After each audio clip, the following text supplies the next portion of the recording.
Chapter 343. Li Mu floated in the air with his hands behind his back as he looked at the Netherhell Saint from afar. After a moment of shock, the Netherhell Saint quickly regained his senses and said, "Qian Huan's soul lamp has been extinguished, and his soul has already dispersed. You can't be Qian Huan. You have obtained his memories." The Netherhell Saint wasn't as gullible as Chu Jiang of Gojoseon. After being exposed, Li Mu decisively took out the mid-grade Heaven-tier golden armor talisman. After the Fulu burned, it condensed into a golden-armored figure that emitted a sixth realm aura. With a thought from Li Mu, the golden armor talisman flew towards the Netherhell Saint with a huge sword. At the same time, Li Mu also released the flying boat and shot into the distance.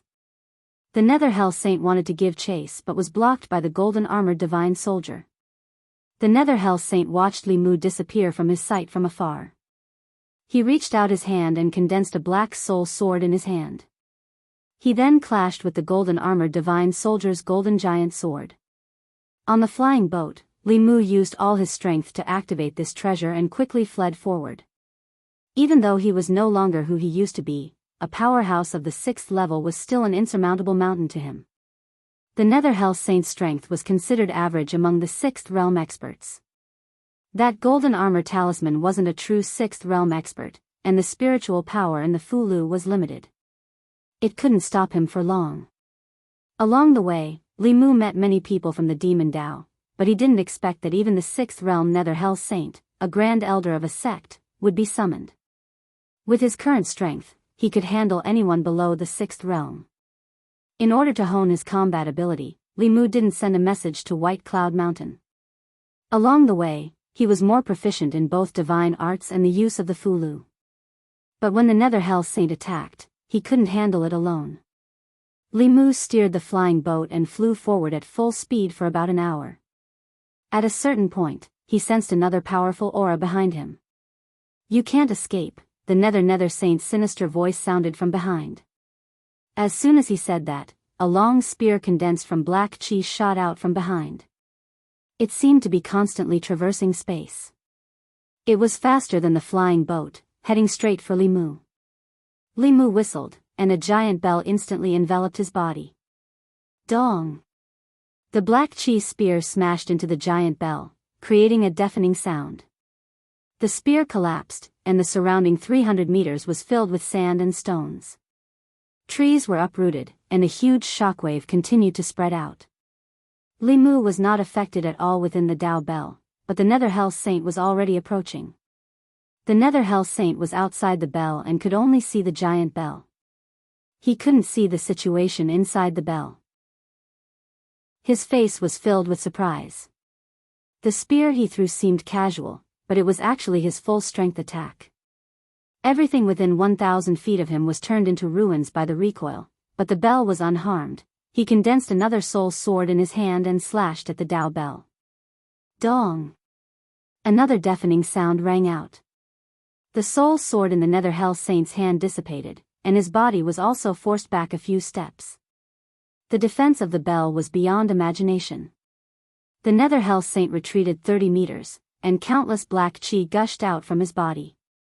The black chi condensed into several giant pythons, which twisted their bodies and crashed into the giant bell. Dong! Dong! Dong! The giant pythons dissipated when they crashed into the bell, but the giant bell remained in its original position, undamaged. Lord Netherhell's expression darkened, and he tried to attack it several more times, but it was still to no avail. The sturdiness of this bell was beyond his imagination. Even with his 6th realm power, he was actually unable to do anything to it. The recoil from the bell caused his own aura to become unstable instead. He looked at the bell again and finally discovered something. His body transformed into a ball of black chi and completely enveloped the bell. Li Mu stood inside the bell and observed the Netherhell Saint's every move. The Netherhell Saint's black chi completely enveloped the Dao Bell. Li Mu didn't know what the Netherhell Saint was doing, but in the next moment, his expression changed. Wisps of black chi were seeping in from the cracks on the Dao Bell. Li Mu didn't hesitate to throw out that set of array talismans again. The 18 golden-armored soldiers appeared again and formed a talisman array, trapping the Dao Bell and the black chi in it. One of the soldiers slashed at the black chi with his giant golden sword. Another soldier formed hand seals with both hands, and thunder exploded in the black chi. As for the other two soldiers, one transformed into a frost giant, and the other into a flame giant. They pounced at the black chi. The 18 soldiers each used their own abilities. The black chi rolled, and the Nether Hell Saint appeared again. He had 2 soul swords in his hands, and one of them shattered the giant golden sword of the soldier. After withstanding several thunderbolts, the Nether Hell Saint only had an unstable aura. He swung the other sword, and the frost giant and the flame giant immediately collapsed. When the 2 soldiers reformed again, their bodies were much dimmer. The great heavenly array could trap a cultivator who had just entered the 6th realm, but it was still difficult to trap a long-established expert like the Nether Hell Saint.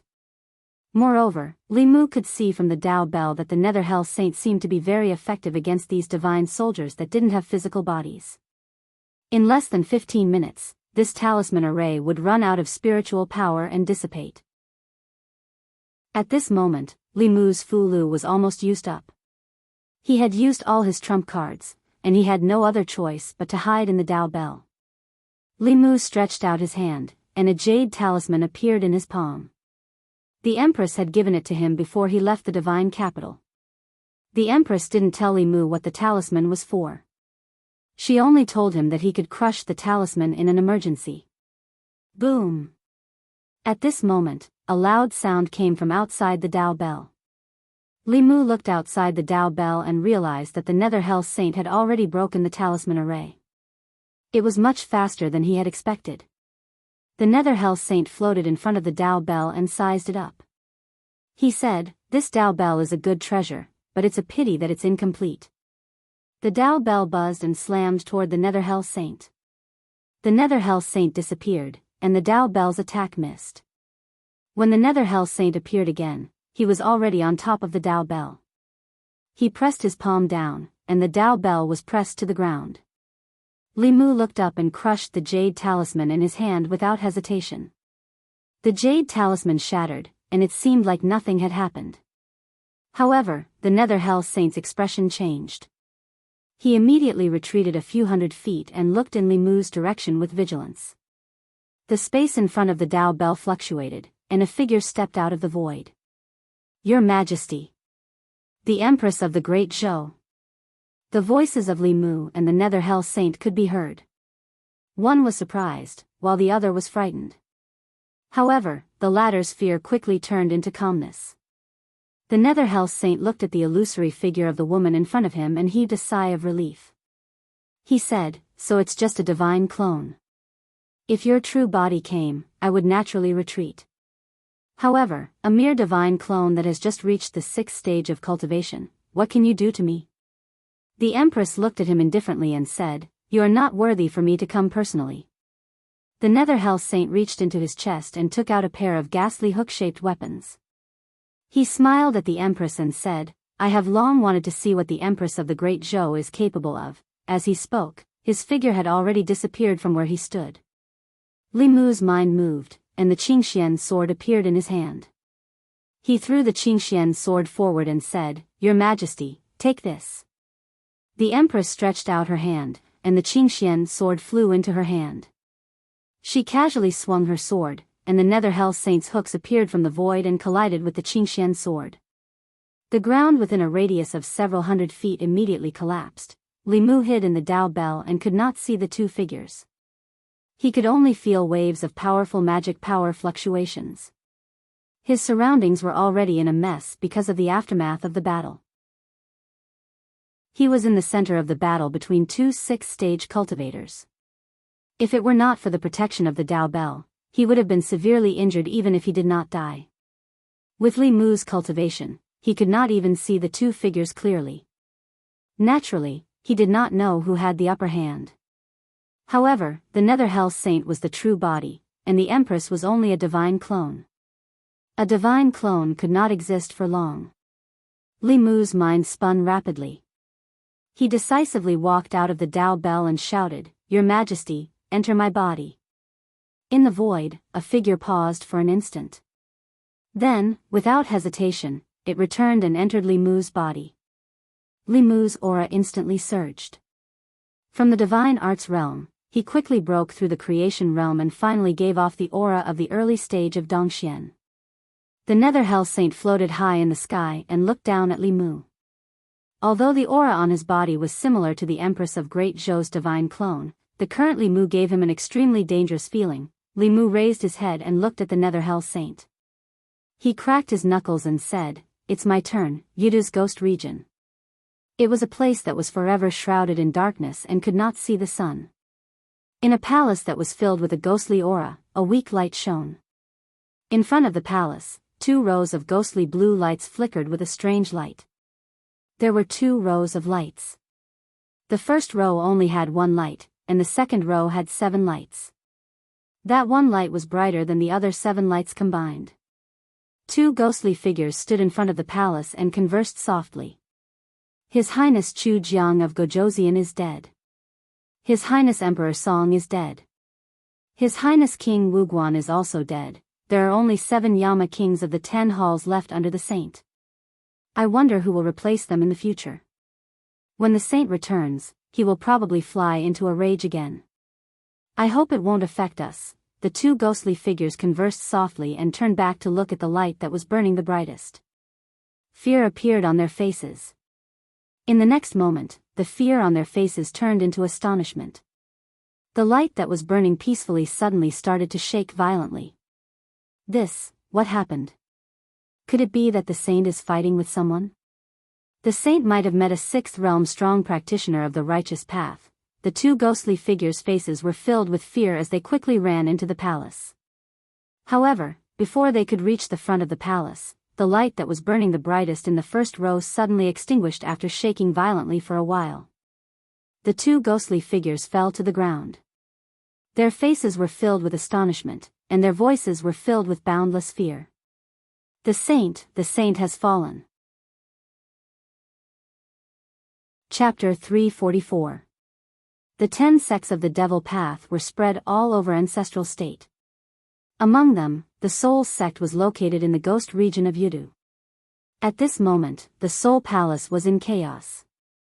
A soul lamp was a soul flame that was ignited using the soul as a guide. Its function was no different from a life talisman. If the soul lamp burned, the owner's life would not be in danger. If the soul lamp extinguished, it meant that the owner's soul had dissipated. All the experts of the Soul sect, including the Great Elder Nether Saint Monarch, had left their soul lamps in the Soul Palace. More than half a year ago, Chu Jiang of Gojoseon's soul lamp extinguished. 3 months ago, Emperor Song's soul lamp extinguished. 3 days ago, King Wuguan's soul lamp went out. Today, the Nether Saint's soul lamp was extinguished. The Great Elder was the faith of the sect. The sudden extinguishing of his soul lamp had caused a great uproar in the Soul sect. Countless disciples of the Soul sect were at a loss when they heard that the Great Elder's soul lamp had extinguished. The entire Soul Palace was in chaos. How did the Grand Elder's soul lamp go out? Could it be that the Great Elder has really fallen? The Great Elder has fallen. What's going to happen to the Soul sect? What are we going to do? Shut up. An angry roar came from outside the palace, causing the chaos in the Soul Palace to calm down. The ghosts saw a tall and sturdy figure floating in from outside the palace. They all bowed and said loudly, "Greetings, Your Highness King Qingguang." King Qingguang walked to the front of the hall and looked at the extinguished soul lamp in the first row. His face darkened completely. As long as the owner's soul was not extinguished, his soul lamp would last forever. If the sage's soul lamp was extinguished for no reason, it meant that he had already died. It was very likely that he had encountered a righteous expert when he went out to investigate the cause of Emperor Song's death. King Qingguang looked at the extinguished soul lamp again and said in a deep voice, "King Pingdang, King Chakravarti." 2 ghostly figures floated in from outside the palace and said, "Big brother," King Qingguang said, "something has happened to the holy monarch. I'm going to report to the sacred sect. You 2 stay here and guard the Soul sect. Don't let anything happen here." The 2 of them replied in unison, "Yes." King Qingguang floated out of Soul Palace and quickly disappeared. Under the pacification and suppression of the King of Equality and the King of Chakravarti, the chaos in the Soul sect gradually subsided. At the entrance of Soul Palace, the two little ghosts let out a light breath. I didn't expect that an existence like a saint would actually fall. I don't know who killed the Saint Monarch. The sage has fallen. King Wuguan's death cannot be blamed on us. What you said makes sense. The death of the first elder was a huge matter. Naturally, it was impossible to hide it. Soon, through a special method of communication, the various demonic Dao sects learned of this matter. Because of this news, all of the demonic path subsects were in an uproar. What? Yiming has fallen? How is that possible? Who would have the ability to kill him? Could it be that he encountered a righteous seventh realm cultivator? Damn it. First it was the 1,000 illusions, and now it's the netherworld. Do they really think that our demon sect is easy to bully? In the past year, the demon sect had lost 2 first elders. Among them, the 1,000 illusions of the corpse sect had already reached the peak of the 6th realm. He had hopes of peeking into the Transcendence Great Tao. The sage sect had high hopes for him. Once the 1,000 illusions of the 1,000 illusions advanced, the demon sect would have another supreme expert. Although the netherworld saint's strength was not as strong as the 1,000 illusions of the 1,000 illusions, he was still in charge of a sect. He was one of the core higher-ups of the demon sect. His fall made the strongest sage sect elder of the 10 sects furious. He ordered all of the demon sect disciples to investigate this matter. After leaving the ghost region of Yudu, the netherworld saint did not hide his tracks. Some of the demon sect disciples in the north region knew that the first elder of the soul sect was chasing after Li Mu, who was wanted by the heavenly lord, because of the death of his subordinate. Later on, a disciple provided information that he had seen the battle between the netherworld saint and Li Mu from afar in Jiangyin County. However, because he was afraid of being affected by their battle, he hid from afar. He originally thought that the bounty this time would be taken by the Lord Saint. Who would have thought that the first elder of the soul sect would also die in the hands of Li Mu? This news was no different from a sudden clap of thunder. It shocked many people. Using this matter, the various demon sects exchanged information and found out that in these 3 days, dozens of demon sect disciples had died in the hands of Li Mu. Among them, there was no lack of 5th realm experts. More than 25th realm experts, and 1 6th realm first elder. After knowing this number, those demon sect disciples who were still dreaming of capturing or killing Li Mu alive to obtain the Heavenly Lord's reward instantly extinguished this thought. Although the reward was great, one still needed to be alive to receive it. Even the first elder of the soul sect, a 6th realm expert, had died in body and soul. How could they be stronger than the netherworld saint? After this incident, Li Mu's name had become a kind of deterrent in the demon sect's 10 sects. Shen Du, Li residence. Li Mu lay on a chair as Xiao Bai massaged his shoulders. Wan peeled the seedless grapes from the west region that the Empress had rewarded him and fed him. It was good to have one more person at home. It was really a wise decision for him to bring Wan to Shen Du. His days in Shen Du were much more leisurely and comfortable. After returning from the north region, Li Mu wasn't in a hurry to go to the secretariat. Instead, he enjoyed the last of his leisure time at home. Of course, he didn't spend all his time enjoying the service of Wan and Xiao Bai. After returning to Shen Du, Li Mu spent most of his time repairing the Dao Bell. Because of his own sins, he almost died in the hands of the netherworld saint. The Dao Bell enveloped Li Mushi. Other than the bell's body, the bottom of the bell was also impenetrable. The only flaw was the crack on the bell's body, which had almost allowed the Nether Hell Saint to take advantage of it. In the end, he had to crush the jade talisman that the Empress had given him to allow the Empress's avatar to descend. If one were to say that the Empress doted on him, the bunch of old men from the Fulu school wouldn't be so considerate. After being possessed by the Empress avatar, Li Mu's cultivation temporarily reached the early stage of the 6th realm. With the help of Dao techniques, he was almost invincible below the 7th realm. The netherworld saint was only at the middle stage of the 6th realm. Under the joint attack of Li Mu and the Empress, he couldn't even escape. Li Mu had never thought that he would have the chance to kill a 6th realm expert with his own hands. In terms of strength, people like Lord Thousand Illusions and the various peak masters were unreachable in his eyes. However, when he was possessed by the Empress, Li Mu even developed a kind of confidence that he could compete with a transcendent being. Of course, this confidence also disappeared without a trace when the Empress avatar left. Back then, Cui Ming sacrificed his blood essence and lifespan to allow the 10,000 Illusions Lord to descend. The Empress avatar descended without any sacrifice. She used her own great magic power to break open space and force the avatar to travel thousands of miles. The Empress herself also paid a considerable price because of this. After Li Mu returned to the Immortals' capital, she went into seclusion and didn't hold morning court for 2 times. At a certain moment, the space in the courtyard fluctuated, and a familiar figure appeared before Li Mu's eyes. Xiao Bai ran over quickly and said happily, "Big Sister Zhou, you're here." She pulled Wan Wan and introduced her to Zhou Yi. "Big Sister Zhou, this is the big sister Wan Wan I always tell you about." Wan Wan was different from Xiao Bai. After knowing that the beautiful big sister in front of her was the Empress of the Great Zhou, she was a little restrained. She grew up in the Immortals' capital and had a very strong sense of hierarchy. She didn't dare to imagine that Xiao Bai actually dared to call the Empress Big Sister Zhou. After a while, she pulled Xiao Bai into the room. Li Mu gave up his seat and said, "Your Majesty, have some grapes." Zhou Yi sat in Li Mu's seat and said, "The imperial court found out from the spies in the demon sect that some elders of the demon sect were furious because of the Nether Saint's death. It's best that you stay in the Immortals' capital from now on and don't go out casually." Li Mu nodded and then asked, "Is your Majesty's injury all right?" Zhou Yi shook her head and said, "It's fine. I'll be fine after a few days of rest." When a transcendent expert sent their avatar from afar, if they didn't sacrifice others, they would have to sacrifice themselves. The myriad illusion monarch naturally wouldn't sacrifice his own cultivation for Cui Ming. If he knew that the Empress didn't hesitate to get injured for him, Li Mu would also be willing to stab himself a few times like Cui Ming. Li Mu bowed and said, "Thank you, Your Majesty, for saving my life."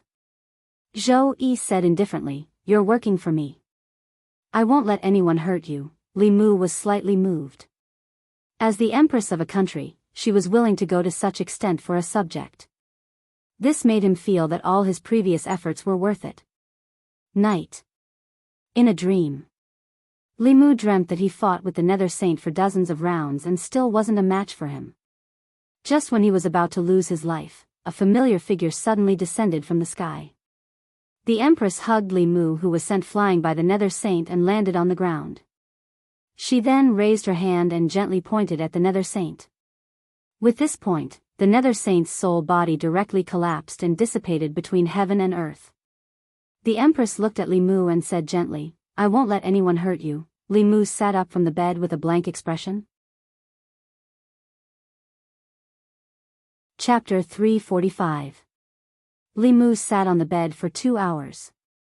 After careful analysis, he felt that the reason he kept having these kinds of dreams was because he relied on the Empress too much. Other people were always the hero saving the damsel in distress, but he was always waiting for the damsel to save him. Over time, his subconscious would be affected.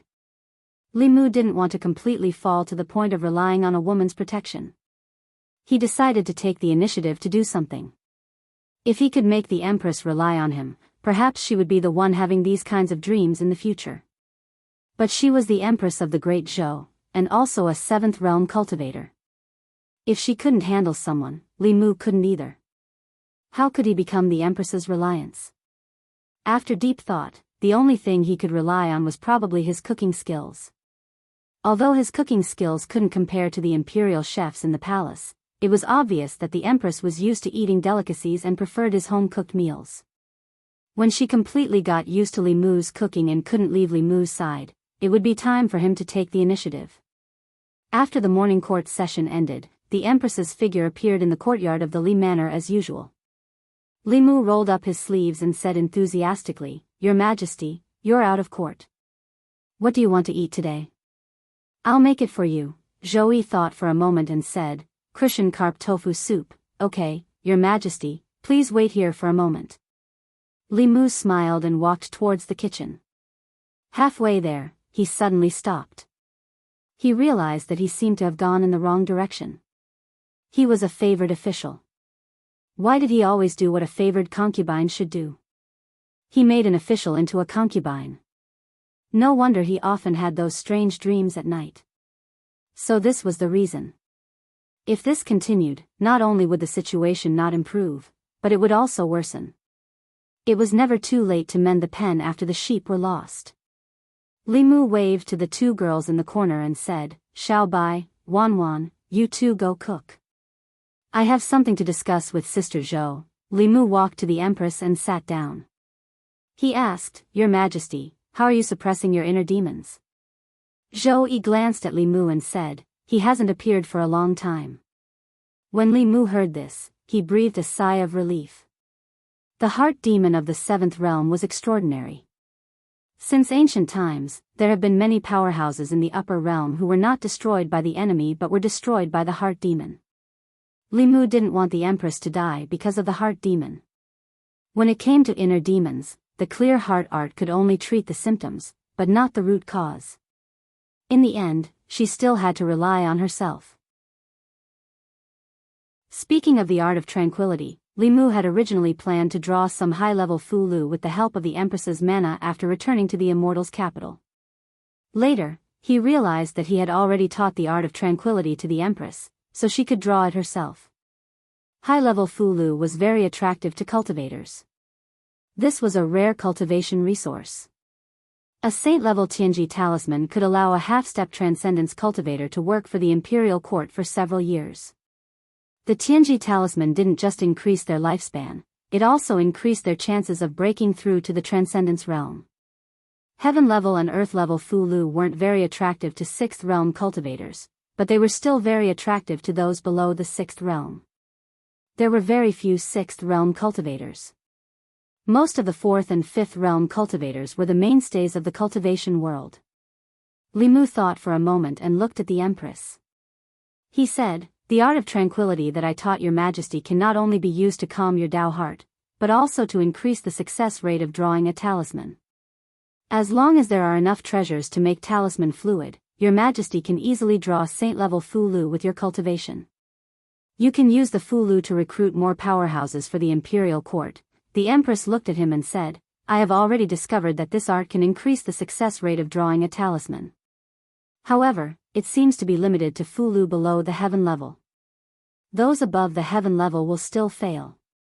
This time, it was Li Mu's turn to be surprised. He knew the effects of the art of tranquility better than anyone else. Not to mention the heaven level, even the saint level could be easily drawn as long as there was enough transcendence energy to support it. Why didn't it work when it came to the Empress? Li Mu was puzzled. He asked, Your Majesty has already tried it? The Empress nodded. After confirming with the Empress again, Li Mu fell into deep thought. It was the same art. There was no reason to favor boys over girls. The Empress looked at him and said, You were the one who drew the heaven-level Fulu on Mount Baiyun. Li Mu nodded and said, Your Majesty already knows. Li Mu didn't tell her much about the details of the trial, but he couldn't hide it from her.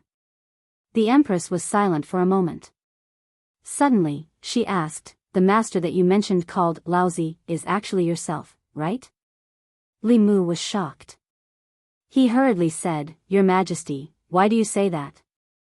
The Empress glanced at him and said softly, When Tao techniques are first born, they will be recognized by heaven and earth.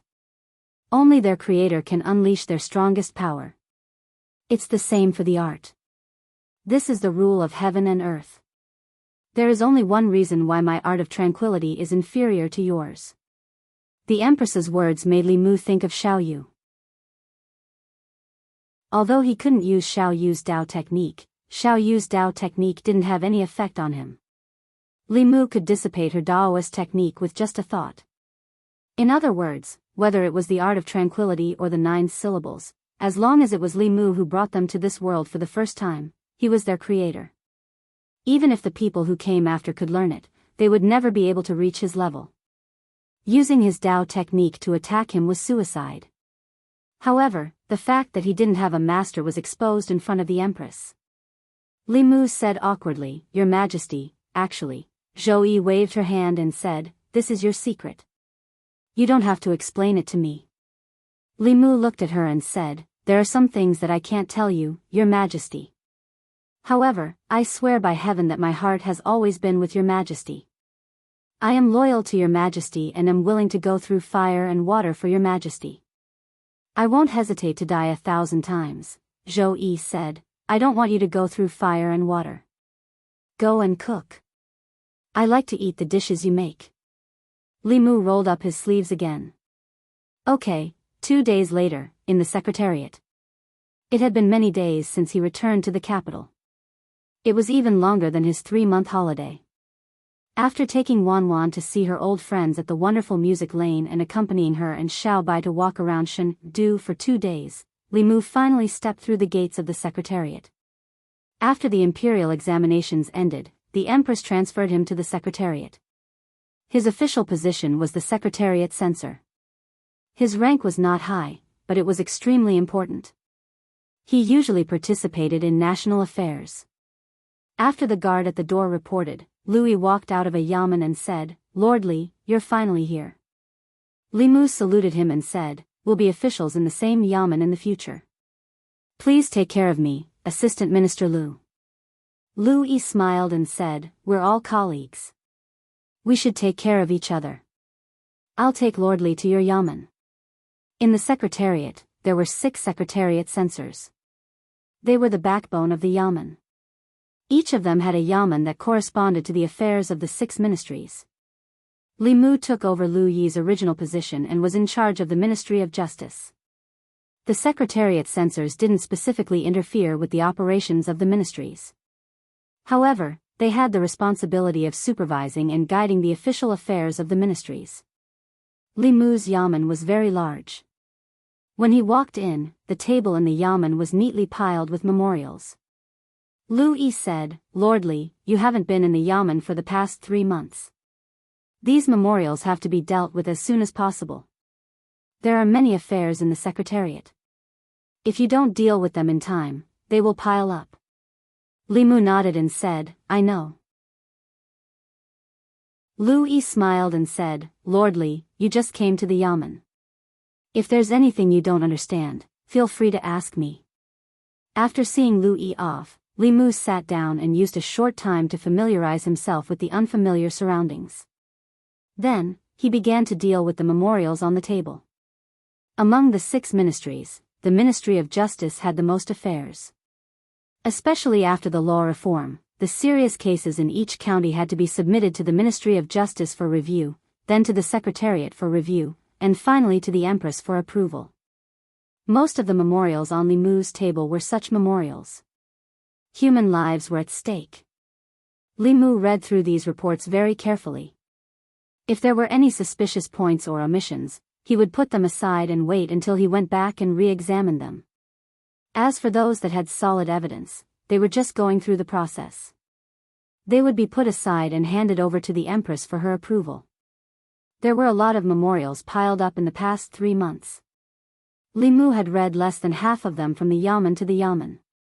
He picked up the last one and prepared to go home after reading it. The rest of the memorials should be finished in 2 days. Li Mu opened the memorial. This memorial was from Danyang County. It was sent by the county chief of Danyang County. In the memorial, it said that a few months ago, the county chief of Ani County of Danyang County was assassinated. Danyang County had reported this case to the Ministry of Justice several times, but there was no response. They had no choice but to submit the memorial directly to the Secretariat. Li Mu put away the memorial with a puzzled expression. The assassination of a 7th-grade official was related to the dignity of the imperial court. The death of the county chief of Anyang County had caused a huge uproar in the North County. What was the Ministry of Justice doing? Such a big thing, but they didn't report it. Chapter 346. P.S. It's almost midnight. I can't finish writing. This chapter has 2001 words. I'll update it first and then write a few hundred words. You can subscribe first and refresh the chapter half an hour later or tomorrow morning. The extra words won't cost you anything. It took Li Mu 3 days to deal with the backlog of memorials during this period of time. Other than the 2 memorials beside him, the table in front of him was empty. The contents of the 2 memorials were very similar. The county magistrate of Ani County of Danyang County was assassinated a few months ago. A month later, a deputy county magistrate of Tianhe County of Hanyang County was also assassinated. Although there were many places in Great Zhou where demons and ghosts wreaked havoc and disturbed the lives of the people, it was rare for an official to be killed. Murdering an official of the imperial court was a capital offense. The Ministry of Justice had always been strict in investigating such acts that challenged the authority of the imperial court. These 2 memorials were submitted by Danyang County and Hanyang County. They should have directly notified the Ministry of Justice when their local officials were assassinated. However, the Ministry of Justice had not dealt with these 2 cases after receiving the requests from the 2 counties. The officials of the 2 counties had no choice but to send the memorials directly to the Hall of Secretaries. Li Mu had originally planned to send these 2 memorials to the Hall of Secretaries and have them send it to the Ministry of Justice to urge them to implement it as soon as possible. However, if he followed this process of sending the memorials from the Hall of Secretaries to the Hall of Secretaries, then from the Hall of Secretaries to the Ministry of Justice, then from the Ministry of Justice to the Hall of Secretaries, then from the Hall of Secretaries to the Hall of Secretaries, this round trip would probably take half a year. The backlog of memorials had been dealt with. Li Mu left the Hall of Secretaries, walked out of the palace gates, and went to the Ministry of Justice's Yamen. Greetings, Lord Li. Long time no see, Lord Li. Lord Li, come have a pear. After leaving Fairy's capital for 3 months, the people seemed to be more welcoming to him. Li Mu munched on a pear and leisurely went to the Ministry of Justice's Yamen. The constable at the entrance of the Ministry of Justice was shocked when he saw Li Mu. Li Mu asked, "Is there an official in the Ministry of Justice in the Yamen?" The bailiff replied, "The minister and the assistant minister are not here. The doctor is investigating the case." Li Mu stood outside the court and waited for the director of the Ministry of Justice to finish the case. He glanced at the courtroom and saw someone who surprised him. Li Mu looked back at the bailiff and asked, "Why is Wei Peng in the Ministry of Justice?"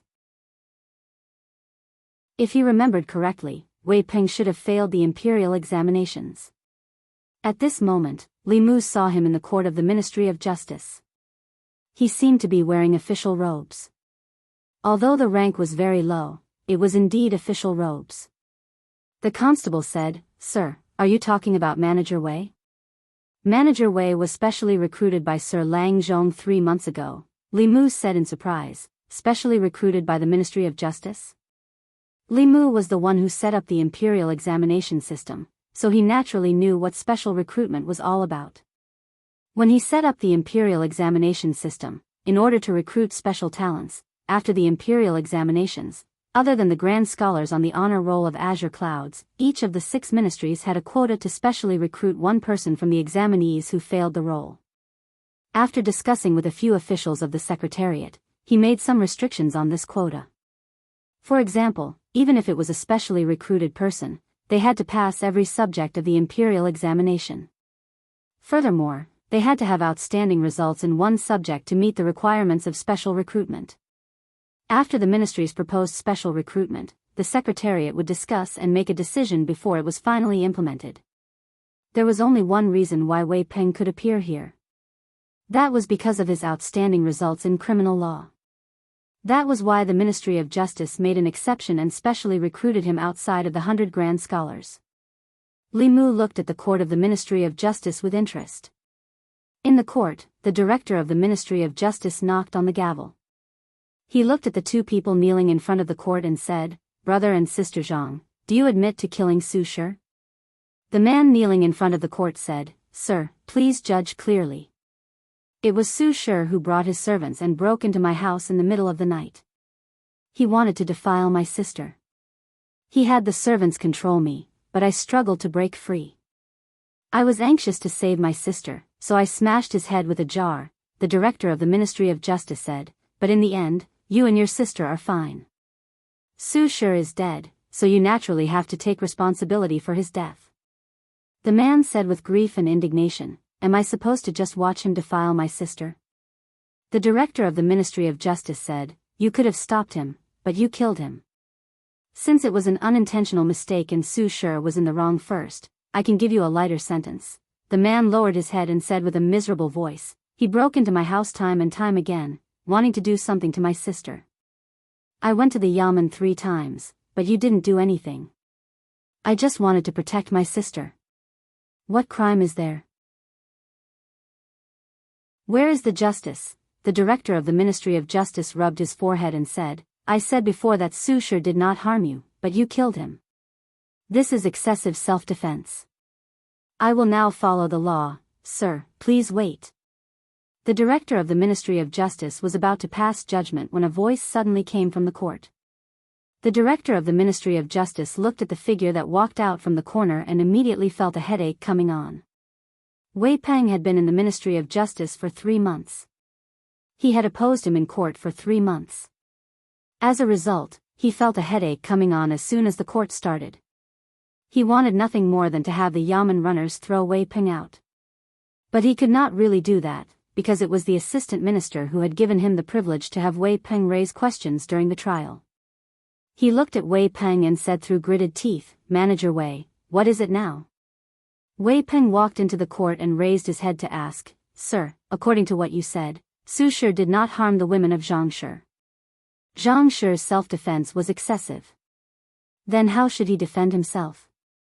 Could it be that he has to wait until Su Shi harmed the women of Zhangshi before he can defend himself? The director of the Ministry of Justice said, Of course, that is not what I meant. Wei Peng continued, according to what you said, if Su Shi harmed the women of Zhangshi, they planned to leave the Zhang family and did not continue to harm them. At this time, if Zhangshi counterattacked, would that not be taking the initiative to attack? The director of the Ministry of Justice said, Of course, according to the law. Wei Peng looked at the director of the Ministry of Justice and asked, Sir, you are familiar with the law. Then please tell me, when can Zhangshi counterattack? The director of the Ministry of Justice rubbed his forehead. This, Wei Peng said in a heavy voice, Sir, if Zhangshi was attacked by a group of villains in the middle of the night and wanted to defile your wife, what would you do?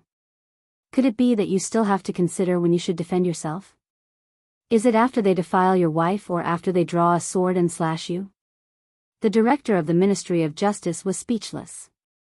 Wei Peng did not wait for him to speak and continued, the law is used to protect innocent people, not villains. This official believes that the Zhang siblings are not guilty. Su Shi entered their home in the middle of the night and plotted against them. She deserved to die. The Su family should compensate the Zhang siblings for this case. The director of the Ministry of Justice thought carefully and seemed to have been convinced by Wei Peng. He sighed and slammed the gavel. This official now pronounces that Su Shi trespassed and committed murder. She deserved to die. The Zhang siblings are not guilty, thank you, sir. Thank you, sir, for upholding justice for us. The Zhang siblings were moved to tears. They knelt on the ground and kowtowed to Wei Peng. Wei Peng tidied his collar and straightened his official hat. No need to thank me. This is what I should do. Chapter 347. Li Mu looked at the Fulu on the table thoughtfully. The Tao of talismans in this era originated from the ancient times, and it was passed down from the talisman sect's Tao page. Most of the later generations only inherited and used it, and only the geniuses in the talisman Tao of talismans of the talisman sect possessed the ability to innovate and create their own talismans. If this Fulu was really created by Zhou Zhong, then his talent in the Fulu was not inferior to that of talisman Daozi. He was even better than the peak chiefs of the Fulu school.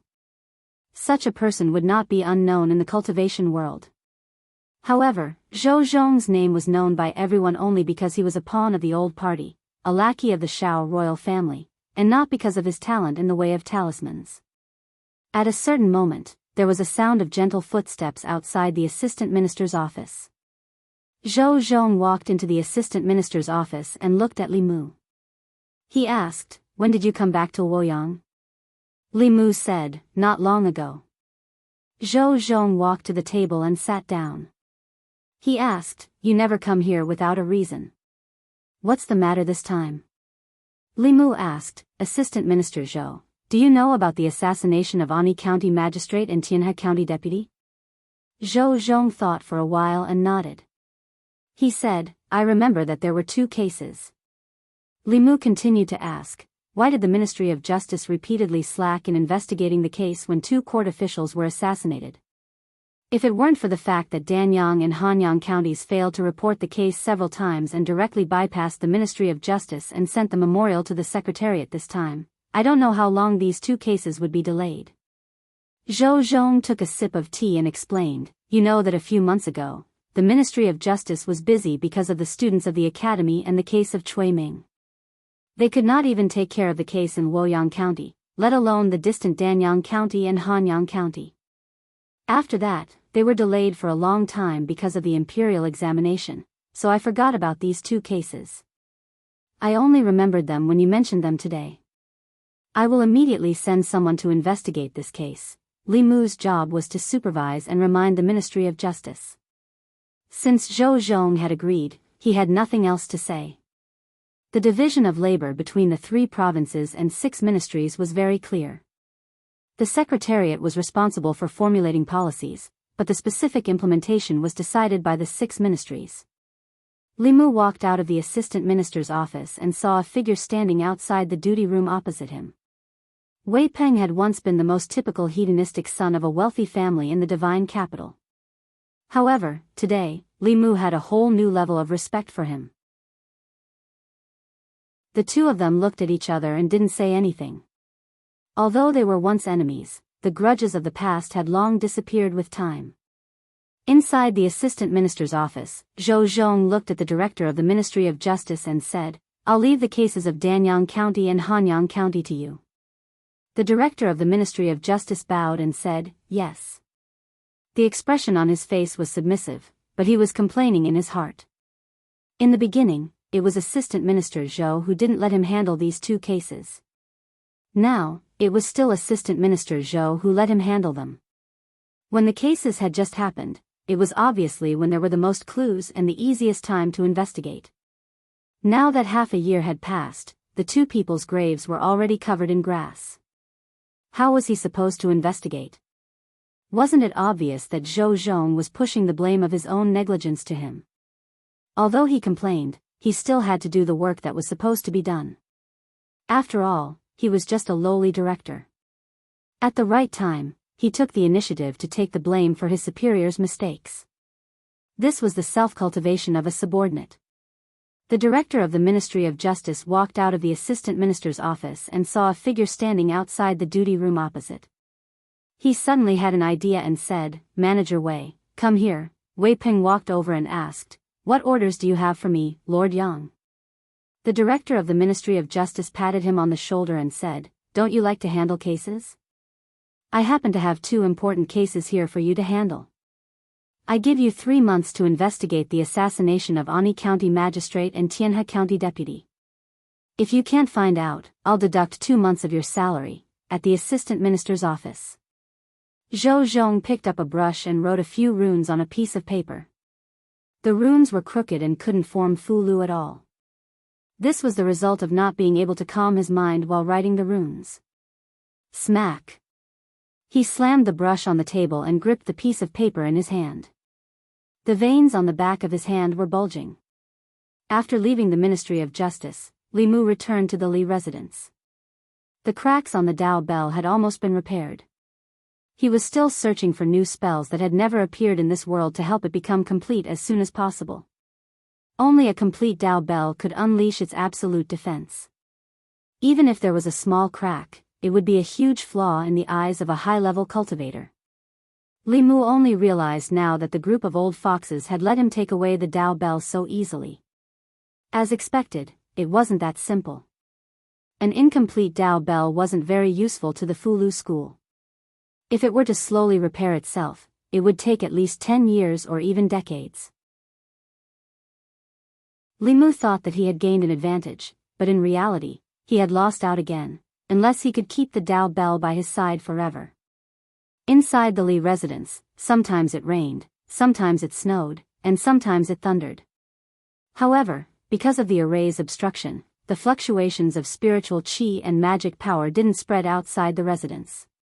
The Dao Bell was extremely excited. It grew to about 3 feet tall and completely enveloped Li Mu. The golden spots of light at the crack were repairing the cracks on the Dao Bell bit by bit. After a while, Li Mu stopped the spell. The Dao Bell turned back to the size of a palm and floated on his shoulder. The Empress walked out of the void and looked at the Dao Bell that was happily revolving around Li Mu. She asked, "Can I take a look at it?" Apart from Li Mu, the Dao Bell was more resistant to everyone. It swayed left and right and buzzed a few times to express its resistance and unwillingness. Li Mu smacked the top of its head and said, "Go." The Dao Bell buzzed a few more times before reluctantly flying toward the Empress. Zhou Yi stretched out her hand.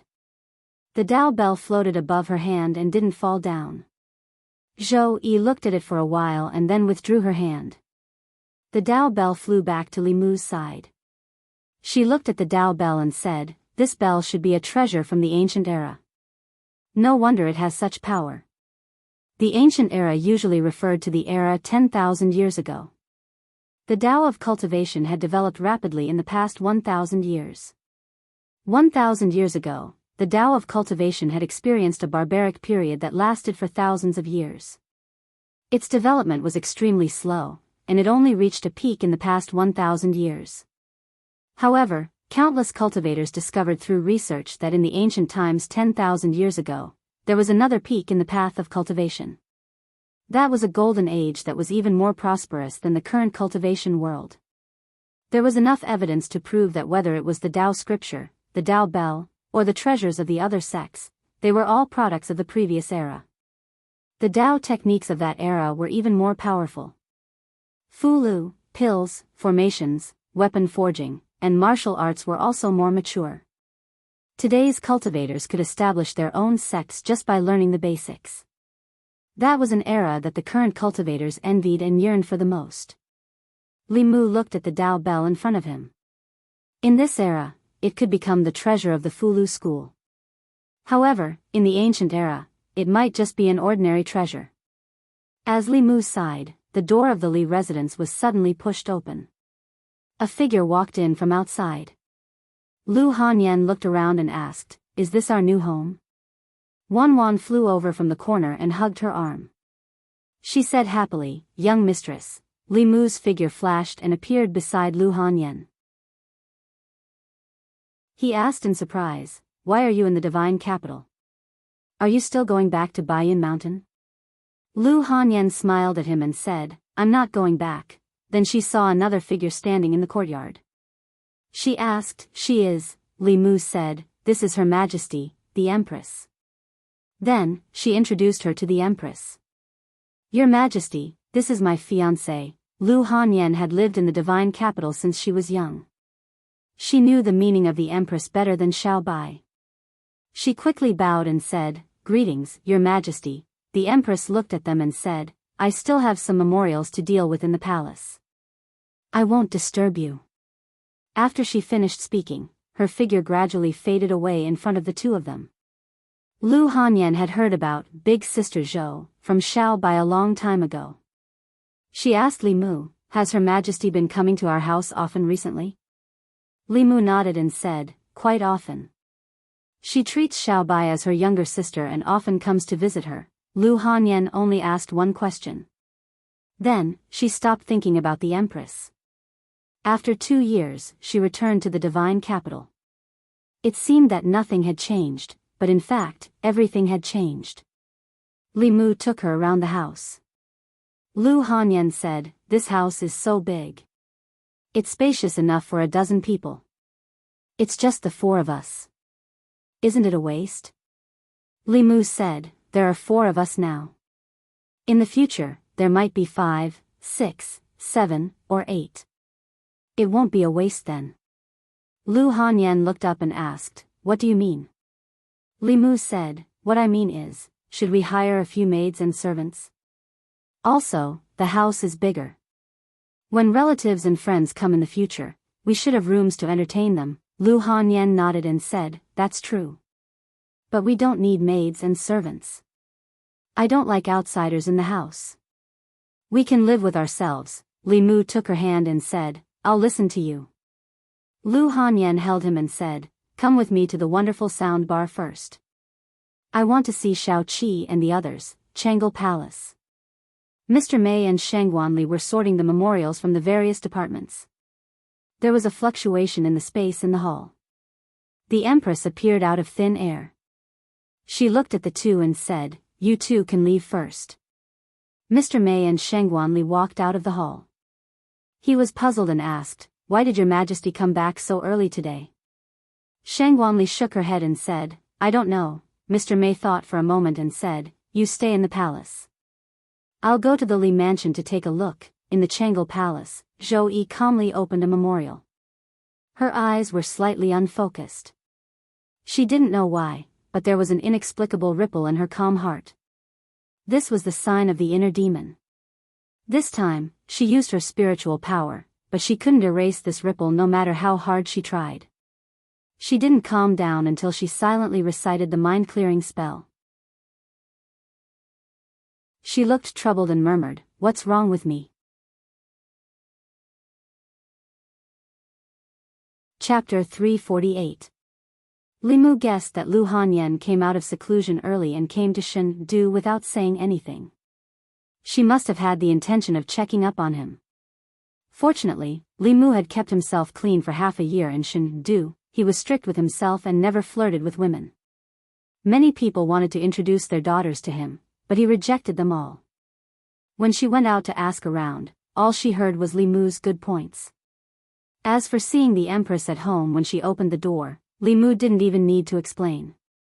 The Empress was like a god in their hearts. She wouldn't think too much about it.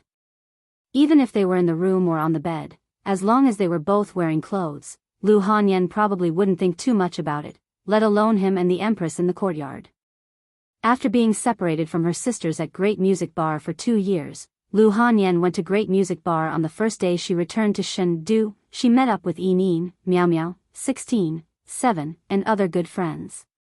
Li Mu invited them to a banquet at the Fragrance Bar to thank them for taking care of Lu Hanyan in the past. 16 sat beside Lu Hanyan and hugged her arm. She rested her head on Lu Hanyan's shoulder and said, I thought I wouldn't see you again in this lifetime. Her other arm was hugged by 7.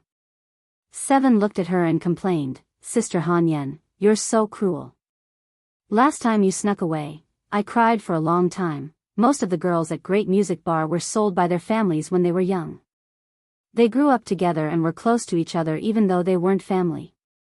After a while, the atmosphere started to liven up. The girls started to gossip about her and Li Mu after asking her about her experiences in the past 2 years. Sister Hanyan, how did you and brother-in-law meet? How did you end up together? When do you plan to get married? When you get married, I'll help you with the arrangements. They had already asked Li Mu about these things once, and it was still the same gossip. But gossip was gossip, and what they said was what Li Mu needed to consider at the moment. When Lu Hanyan decided to go to Mount Baiyun, Li Mu told her that the day she came to Shen-Du was the day he would marry her. Li Mu had already calculated the date, but Lu Hanyan's return to Fairy's capital was a few months earlier than what they had agreed on. The date that Li Mu calculated was a little too late. He recalculated according to their birth characters. The closest auspicious day was the 9th of the next month, which was exactly 1 month away from today. Lu Hanyan's parents were long gone, and Li Mu had always been alone. After some discussion, they decided to keep things simple. They would just invite some friends from Fairy's capital to their house for a meal and drink the wedding wine. Lu Hanyan was supposed to sleep with Li Mu, but before the wedding, she became coy and insisted on sleeping in a different room from Li Mu, saying that she wanted to maintain the modesty of an unmarried woman. Women just like to pretend to be reserved. She had slept with him countless times in the past, and now she was lying to herself. However, Li Mu didn't have any objections. After all, they could sleep together every day in the future, and he wasn't in a hurry for half a month. After waiting for so long, this day finally came. A month later, he was also a man with a family. After being in Fairy's capital for half a year, Li Mu didn't make many friends, but made many enemies. After careful calculation, he realized that he didn't need to invite many people on the wedding day. The Fulu school had to inform them. Yuzhen Zi was equivalent to Li Mu's half-mother-in-law. She had to come when her disciple got married. As for the peak masters, it wasn't certain. They had already been exploited by Lu Hanyan and Li Mu in turns. If they came this time, they might even take out the last of their family's assets. As for the White Demon King and Xuandu, although Li Mu wanted to inform them, his two elder brothers' whereabouts were elusive. Li Mu couldn't inform them even if he wanted to. Lu Hanyan's relatives and friends in Fairy's capital were her sisters at the wonderful music bar. Li Mu didn't know many people, so a few invitations were enough. The first person Li Mu thought of was naturally the Empress. However, as the ruler of a country, it was somewhat inappropriate for her to attend the wedding of her subjects. Even if she was willing, her subjects wouldn't be willing. Therefore, when he entered the palace, he only brought 2 invitations. At the entrance of Changle Palace, Li Mu handed one invitation to Mr. Mei and the other to Shangguanli. He said, "My wedding is on the 9th of next month. Come to my wedding banquet if you have time. Congratulations." Sir Mei took the invitation card with a complicated look in his eyes. If she was a few years older, she would be Li Mu's mother. Now that Li Mu was about to get married, she was still alone. Shangguanli also reached out to take the invitation without saying anything, which was her usual style. Li Mu gave Mr. Mei another invitation and said, "Sister Mei, help me give one to Mrs. Chu. By the way, is Her Majesty inside?" Lord Mei glanced at him and asked, "You still want to invite His Majesty? What are you thinking? If His Majesty appears at your wedding banquet, the spittle of the courtiers during the morning court session would be enough to drown you." Li Mu shook his head and said, "Even if I can't invite Her Majesty, I still have to tell her." Mr. Mei waved his hand and said, "Go, go." Seeing Li Mu walk into Changle Palace, she glanced in the direction of the palace and sighed in melancholy. Li Mu walked into Changle Palace and saw the Empress sitting behind a table in front. She was probably reading memorials. Li Mu stood in the middle of the palace and said in a low voice, "Your Majesty." The Empress put down the memorials and looked up at him. She asked, "What is it?" Li Mu said, "My wedding will be on the 9th of next month. I wonder if Your Majesty would like to attend the wedding banquet." The Empress said in a low voice, "With my status, attending the wedding banquet will cause a lot of criticism. At that time, I'll ask Mei Wei to send a generous gift." Li Mu thought that if the Empress was willing to come, he could change her appearance. Since she said so, Li Mu didn't insist. He bowed and said, "Thank you, Your Majesty. I'll leave now." Li Mu left the palace. The Empress picked up another memorial and put it down after a while. She said in a low voice, "Mei Wei, come in." Mr. Mei walked in and asked, "Your Majesty, what are your orders?" The Empress thought for a while and asked, "Li Mu's wedding is a joyous occasion for him. Why don't I feel happy at all?" Mr. Mei looked up at her. He wanted to say something but didn't. The Empress said, "Say whatever you think. Even if you say something wrong, I won't blame you." Mr. Mei shook his head helplessly and said, "I think Your Majesty is too possessive of Li Mu." The Empress looked at him and asked, "What is possessiveness?" Mr. Mei said, "You only allow yourself to touch the things you like. Even if others get close to them, you won't be happy. This is a manifestation of possessiveness." The Empress thought for a while and seemed to realize something. She asked, "But why would I be possessive of him?" Mr. Mei said, "This is normal. Li Mu is young and promising. He can solve a lot of problems for Your Majesty. Your Majesty trusts him and loves him. You hope that he will be loyal to you forever. When he gets closer to others than you, Your Majesty will be unhappy. This is human nature." She then added, "If a woman likes a man, it's very easy for her to feel possessive towards him. She wouldn't want that man to have any contact with other women. This is a kind of possessiveness. Similarly, if two people are very good friends, when one of them finds out that the other has a new friend who's even closer to him, he'll feel uncomfortable. This is also a kind of possessiveness. Li Mu is His Majesty's right-hand man. It's not strange for His Majesty to feel possessive towards him. The Empress thought for a while and asked, "Are you saying that I shouldn't feel uncomfortable when Li Mu gets married?" Mr. May thought for a while and said, "I hope your Majesty understands that even if Li Mu gets married, it won't affect your relationship with him. He will still be loyal to you. Other than being your official, he has his own life. Your Majesty shouldn't feel uncomfortable because of this." The Empress was silent for a while and said, "You are right. He is loyal to me. I should treat his wife the same way I treat him." Ask the Secretariat to write an edict and give her a 5th rank title. Also, give her a golden hairpin and a pair of jade bracelets. Mr. May saw that she had thought it through. He smiled and asked, "Your Majesty, do you feel better now?" Zhou Yi frowned. She didn't feel better. Instead, she felt even worse. She thought for a while and said, "Forget it. He is the one who is loyal to me, not his wife." "Don't ask the Secretariat to write an edict," Mr. May paused and asked tentatively, "Then the golden hairpin and jade bracelets?" Zhou Yi thought for a while and said, "I won't give them to you either." Chapter 349. Li Mu walked out of Changle Palace with a puzzled look on his face. He didn't know if it was an illusion, but he felt that the Empress wasn't happy about the news of his upcoming marriage. That didn't make sense. He was loyal to the Empress. Shouldn't the Empress be happy for him now that he had successfully resolved his marriage? Unless the Empress had a change of heart. But that didn't seem possible. They were still in love a few days ago. There was no reason for her to suddenly change her mind. Li Mu thought about it carefully and realized that he had been too careless this time. When it came to marriage, other people might think of it as happiness and bliss. However, the Empress' marriage was not blissful. She was used as a political bargaining chip by the Zhou clan and married to the former crown prince. They were only husband and wife in name, but not in reality. She had a failed marriage. Wasn't Li Mu stabbing her in the heart by mentioning marriage in front of her? He hadn't thought about this matter. He should have thought about taking the Empress' feelings into consideration, he sighed. It was too late for regrets now. He had to be more careful in front of the Empress in the future. She was powerful, but her heart was fragile and sensitive. She was very similar to Lu Hanyan in this aspect. Even their experiences had something in common. They were both betrayed by their families.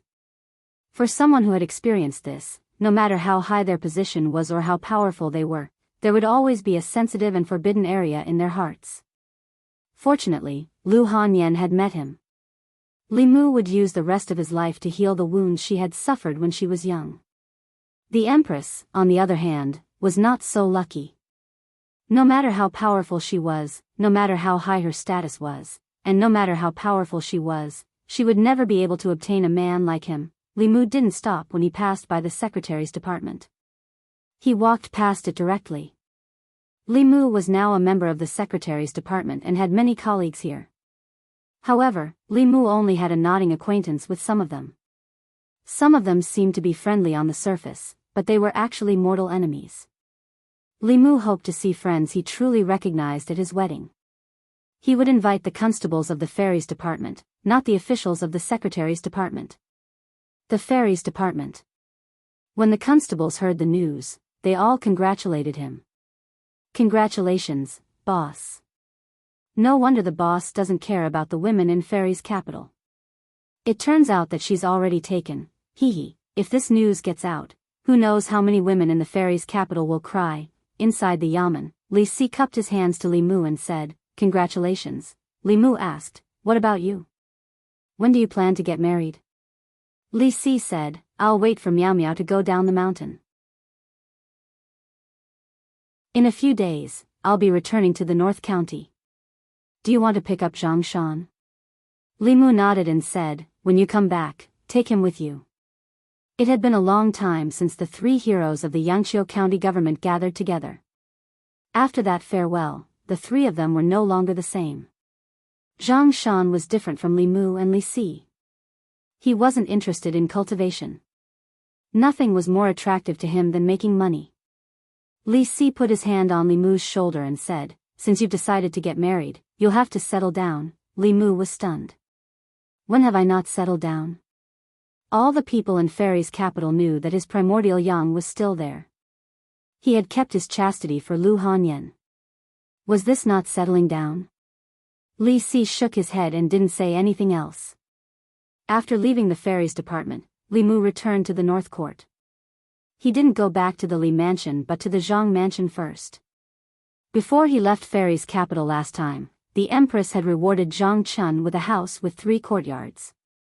Although it was still a distance away from his dream of a house with 5 courtyards, it was still the envy of countless officials in the court to own a house with 3 courtyards in a place like the North Court where every inch of land was worth its weight in gold. Li Mu knocked on the door. Soon, footsteps came from inside. Zhang Chun opened the door and said, "Li Mu, when did you come back to Fairy's capital?" "Come in and have a seat," Li Mu said. "I just came back." "I won't be coming in. I'm here to deliver something to you." Li Mu took out an invitation and handed it to him. He said, "I'm getting married next month. Remember to bring Madame Zhang and Miss Yi to the wedding banquet." Zhang Chun was so shocked that his eyes almost popped out of their sockets. He said in shock, "Wedding?" Li Mu was also stunned. He asked, "Is there a problem?" Zhang Chun said in disbelief, "Will the Zhou family agree? Will the Xiao family agree?" "Even if they agree, all the officials in the court won't agree." Li Mu looked at him strangely. He was marrying Lu Hanyan, not the Empress. Why did the Zhou family and the Xiao family agree? What right did all the officials have to object? Zhang Chun flipped open the invitation and was stunned for a long time before he came back to his senses and said, "So it's with Miss Lu." Li Mu said, "Who else can it be?" Zhang Chun shook his head and said in disappointment, "No, no one." Li Mu frowned and asked, "Old Zhang, you don't seem too happy about my marriage?" "No, of course not." Zhang Chun showed a smile that was uglier than crying. He said, "Congratulations, congratulations. I wish you and Lady Lu grow old together and have a child soon." After a while, Zhang Chun saw Li Mu off and closed the door. He leaned against the door and sighed. Madame Zhang walked out of the room and asked worriedly, "What happened? Why do you look like that?" Zhang Chun sighed again and said, "Madam, I'm afraid there's no hope for our 5-zoned house." Li Mu returned home and found that Lu Hanyan had already finished cooking and was waiting for him in the yard. Usually, he was the one who cooked at home. When the Empress came, the situation suddenly changed. He was not used to it. Lu Hanyan made all the dishes that Li Mu liked. She said with a satisfied smile, "Today, I went shopping with Xiao Bai and Wan Wan and heard the people talking about you." The people of Shendu were his solid support. Li Mu asked calmly, "What did they say about me?" Lu Hanyan said, "They said that you are righteous, not afraid of power, and that you are a good official." Li Mu asked, "What else did they say?" Lu Hanyan said with satisfaction, "They also said that you are clean and do not get close to women." Li Mu looked at her and said, "Do you believe me now? Even if you don't believe in Xiao Bai, don't you believe in all the people of Shendu?" "I believe you, I believe you." Lu Hanyan picked up a piece of tofu and put it in front of his mouth. She said, "Open your mouth, this is your reward." Li Mu was very busy these days. There was only a month before the wedding, but there were many things that needed to be prepared in advance. There were many details involved. Especially for people like him and Lu Hanyan who had never been married before, they did not know how to do it. Among the people he knew, only Zhang Chun and the Empress had experience. He definitely could not ask the Empress. Firstly, she definitely did not need to prepare for her wedding. Secondly, he had already stabbed the Empress in the chest a few days ago. If he asked her now, wouldn't it be the same as rubbing salt on her wound? As for Zhang Chun, he seemed to have encountered something recently and was in low spirits. Li Mu did not bother him anymore. Fortunately, with the help of Wan Wan and Xiao Bai, although the preparation was slow, everything was proceeding in an orderly manner. In the Li residence, Li Mu was busy and happy. In the Ministry of Justice, Wei Peng scratched his head in frustration and pulled out a handful of hair. The assassination of the officials in Ani County and Tianhe County really made his head ache. He was familiar with the law and good at judging cases, but not good at investigating cases. Wei Peng felt that the imperial court should separate judging and investigating cases because they were not the same thing. Judging a case tested the officials' foundation in the law, as well as their understanding and application of the law. As for investigating a case, it tested the officials' insight, logical reasoning, and thinking ability. He was good at judging cases, but not at investigating. Wasn't it deliberately making things difficult for him to find the murderers based on just 2 case files? The deaths of these 2 officials could be due to personal grudges, or because they were heartless officials and aroused the resentment of the people. They were killed by cultivators who could not bear to see them get rid of evil for the people. This kind of thing happened in every dynasty. Wei Peng flipped through the resumes of the 2 officials that he had copied from the Ministry of Personnel. He planned to start with the latter possibility. However, the resumes of the 2 officials were very clean. Their ratings over the years were above A, and they did not seem like corrupt officials who took advantage of the people. However, he also knew that the ratings of the Ministry of Personnel's resumes were no better than a piece of scrap paper. If he really wanted to know how these 2 officials were like, he would probably have to go to Hanyang County and Danyang County to investigate personally. Wei Peng rubbed his forehead and leaned back in his chair. He was even more frustrated. These 2 cases had happened a long time ago. Even if he went to these 2 counties, he would not be able to find anything useful. His eyes inadvertently swept across the resumes of the 2 officials who were killed, and his gaze suddenly froze. He sat up again and took the resumes. After looking through them carefully, he finally found some clues. The deaths of the magistrate of Ani County and the deputy of Tianhe County were 2 unrelated cases, but they were related. For example, the 2 of them were once in charge of the Ministry of Personnel. Not only that, they were officials in the Ministry of Personnel at the same time and were promoted in the same year. One was promoted to the magistrate of Ani County, and the other to the deputy of Tianhe County.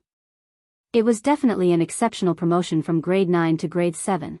They were officials in the Ministry of Personnel at the same time, were promoted in an exceptional way, and were almost assassinated at the same time. Wei Peng stood up suddenly and muttered, "This is definitely not a coincidence."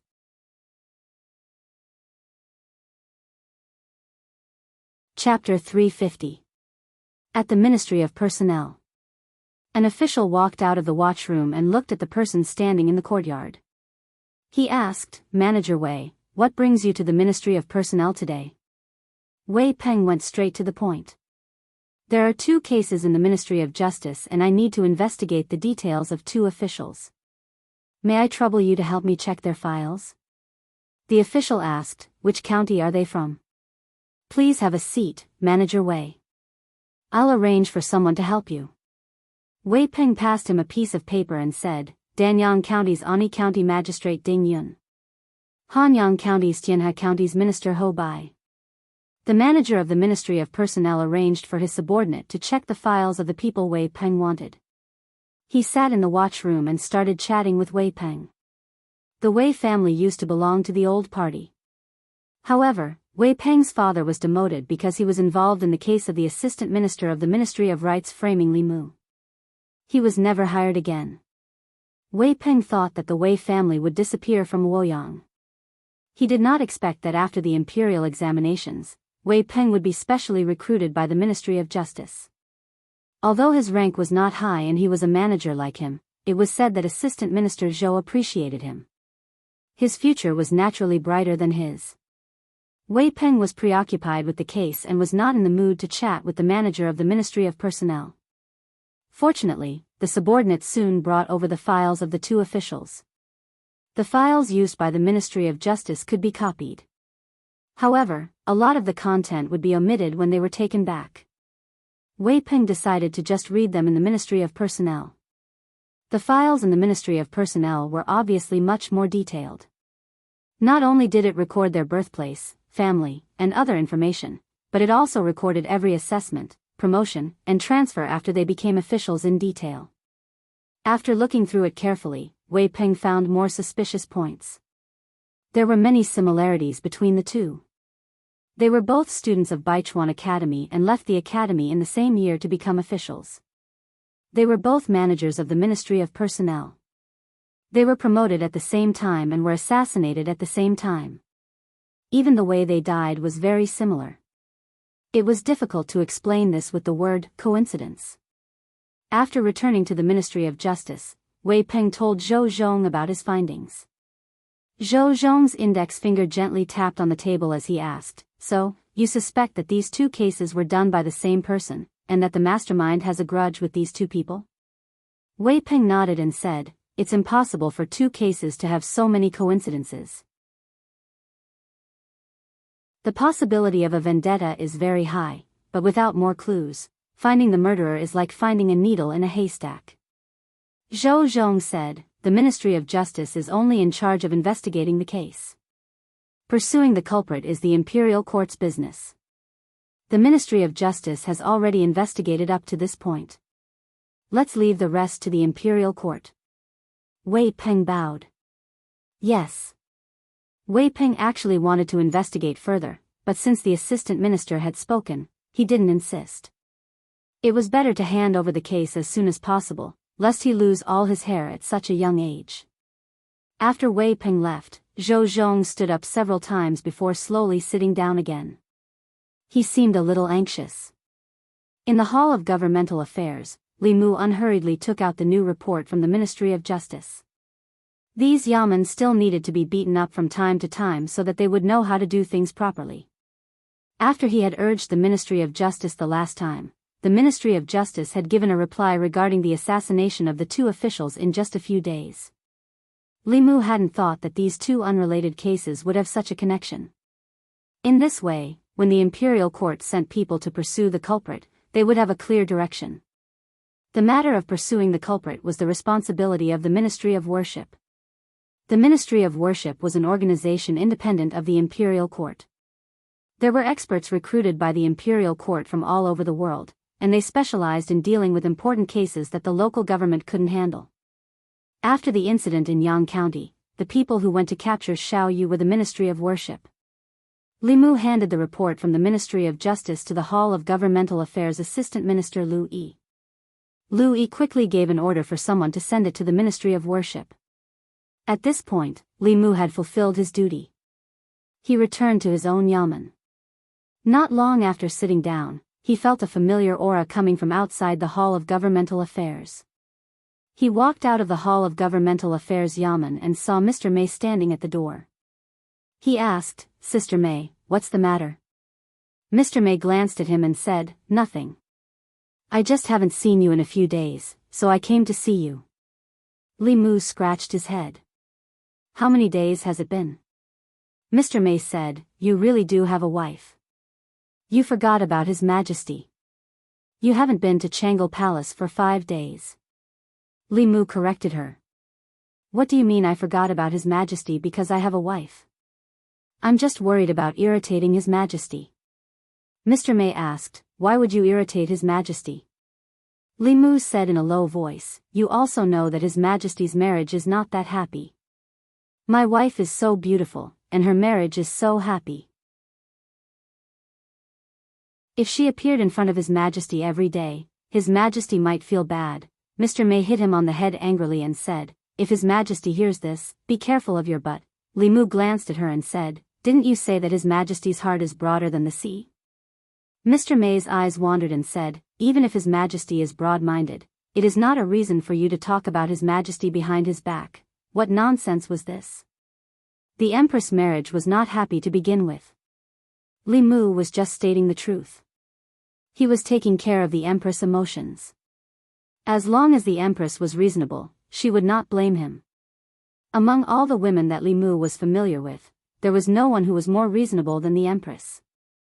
Merely the fact that she had taken the initiative to admit her mistakes and change after realizing her mistakes had already defeated the majority of women. Not only that, ever since Lu Hanyan came to Shendu, she never entered Li Mu's dream again, nor did she come to the Li Mansion. It seemed that even the Empress knew that she should not disturb the couple's private time. Mr. May shook his head and looked at Li Mu. He said, regardless of whether His Majesty is broad-minded or not, you can't neglect His Majesty just because you have a wife. Did you forget how you felt when His Majesty neglected you last time? Li Mu thought about it carefully. After Lu Hanyan came back to Shendu, he did seem to neglect the Empress. The Empress's heart was not as broad as it seemed. Maybe she was already holding a grudge against Li Mu. When they passed by the market, Li Mu bought a crucian carp and a piece of tofu. He was going to make crucian carp and tofu soup the next morning. When they got home, Lu Hanyan looked at the fish in his hand and said in surprise, "We already have one fish at home. Why did you buy another one?" Li Mu said, "I'm saving this one to make soup for tomorrow. I'll give it to His Majesty during the morning court." Lu Hanyan asked in confusion, "Why are you making soup for His Majesty?" Li Mu put the fresh fish in a small water tank and explained, "It's a long story. The real His Majesty is not like what you see." Li Mu told Lu Hanyan about the Empress. After hearing the story, Lu Hanyan held Li Mu's arm and said in shock and sympathy, "If that's the case, His Majesty is too pitiful." Lu Hanyan and the Empress had similar experiences, but they were also different.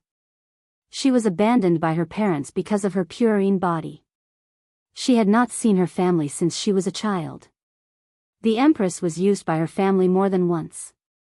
Even now, the Zhou family was still using her to achieve their goal of stealing the country. The similar experiences made Lu Hanyan feel pity for her. In her opinion, the Empress was more pitiful than herself.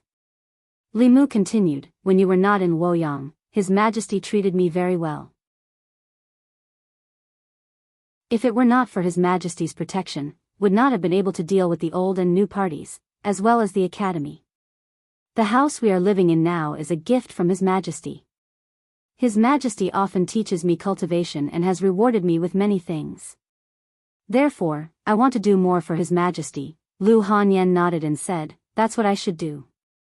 Sleep a little more tomorrow morning. I'll make the soup for His Majesty." Li Mu said, "Let's do it together." The two of them had to wake up together tomorrow morning, so it was natural for them to sleep together at night. Lu Hanyan seemed to have forgotten what she had said a few days ago. At night, she climbed into Li Mu's bed again. In her sleep, she still held his hand tightly. Li Mu kissed her gently on the forehead and closed his eyes. Late at night, the space in the courtyard fluctuated and a figure slowly appeared. She took a step forward and suddenly stopped. She did not enter the room as usual.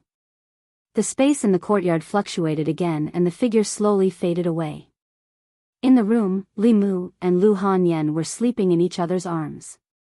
Thousands of miles away, in Baiyu County of Yushan Commandery, the county magistrate of Baiyu County suddenly woke up from his sleep. He looked at the figure in his room and said in shock, "Who are you? How dare you trespass into the county office? Leave immediately." What answered him was an incomparably sharp sword light. Under the sword, the county magistrate of Baiyu County was beheaded. A shadow flew out from his corpse. His primordial spirit looked at the figure in the room in horror and said in a shrill voice, "I am an official of the imperial court. If you dare to kill me, the imperial court will not let you go. No matter where you run to, you can't escape death." Boom! Before he could finish his sentence, a purple thunderbolt suddenly exploded in the room. The county magistrate's primordial spirit was struck by the thunderbolt and completely disappeared. A moment later, several constables rushed into the room. Soon, voices came from the room. Someone come quickly. Sir, there was an assassination attempt."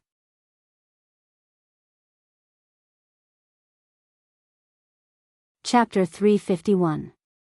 Jade Mountain County.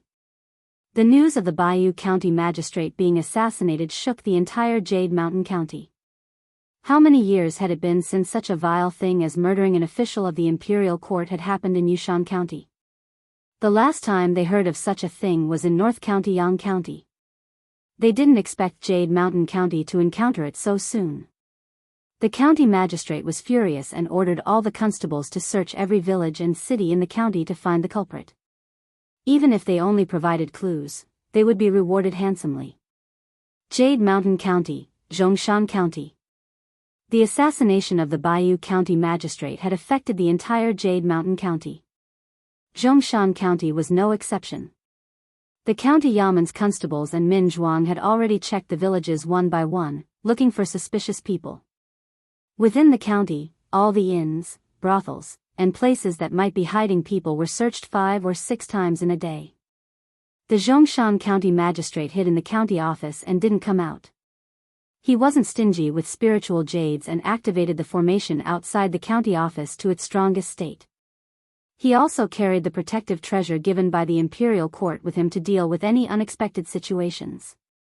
The county magistrate of Bayou County was inexplicably infiltrated by someone and destroyed in body and soul. That thief could be an assassin from the Devil's Doctrine or a cultivator who hated the imperial court. If he could kill the county magistrate of Bayou County, he could also kill the county magistrate of Zhongshan County. The Zhongshan County magistrate sat in the office and looked at a middle-aged man. He said, "Magistrate Huang, I suggest you stay in the county office. It's obviously not peaceful recently. I heard that Hanyang County and Danyang County officials were also killed. It'll be safer if everyone stays together." The middle-aged man smiled and said, "I'm just a magistrate. Even if it's a culprit, I won't care. It's fine." With that, he slowly walked out of the county office. The Zhongshan County magistrate looked at his back with dissatisfaction. Of course, he didn't keep Magistrate Huang in the county office for his safety. It was only because Magistrate Huang had level 4 supernatural power that he could feel more at ease with such an expert in the county office. Magistrate Huang walked out of the county office and passed through 2 streets before arriving in front of a house. As a magistrate, he didn't choose to live in the county office. Instead, he rented a small courtyard in a remote area of the county. He rented it for 14 years. He opened the courtyard door and entered. He saw a figure standing in the courtyard. The figure was tall and slender, and from the silhouette, it should be a woman. The woman stood with her back facing the door.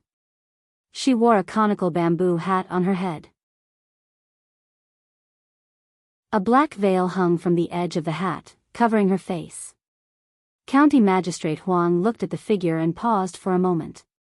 The next moment, he walked into the yard and closed the door. He looked up at the woman's back and shook his head. "I've waited here for 14 years. The woman turned around and looked at him through the black veil on his bamboo hat.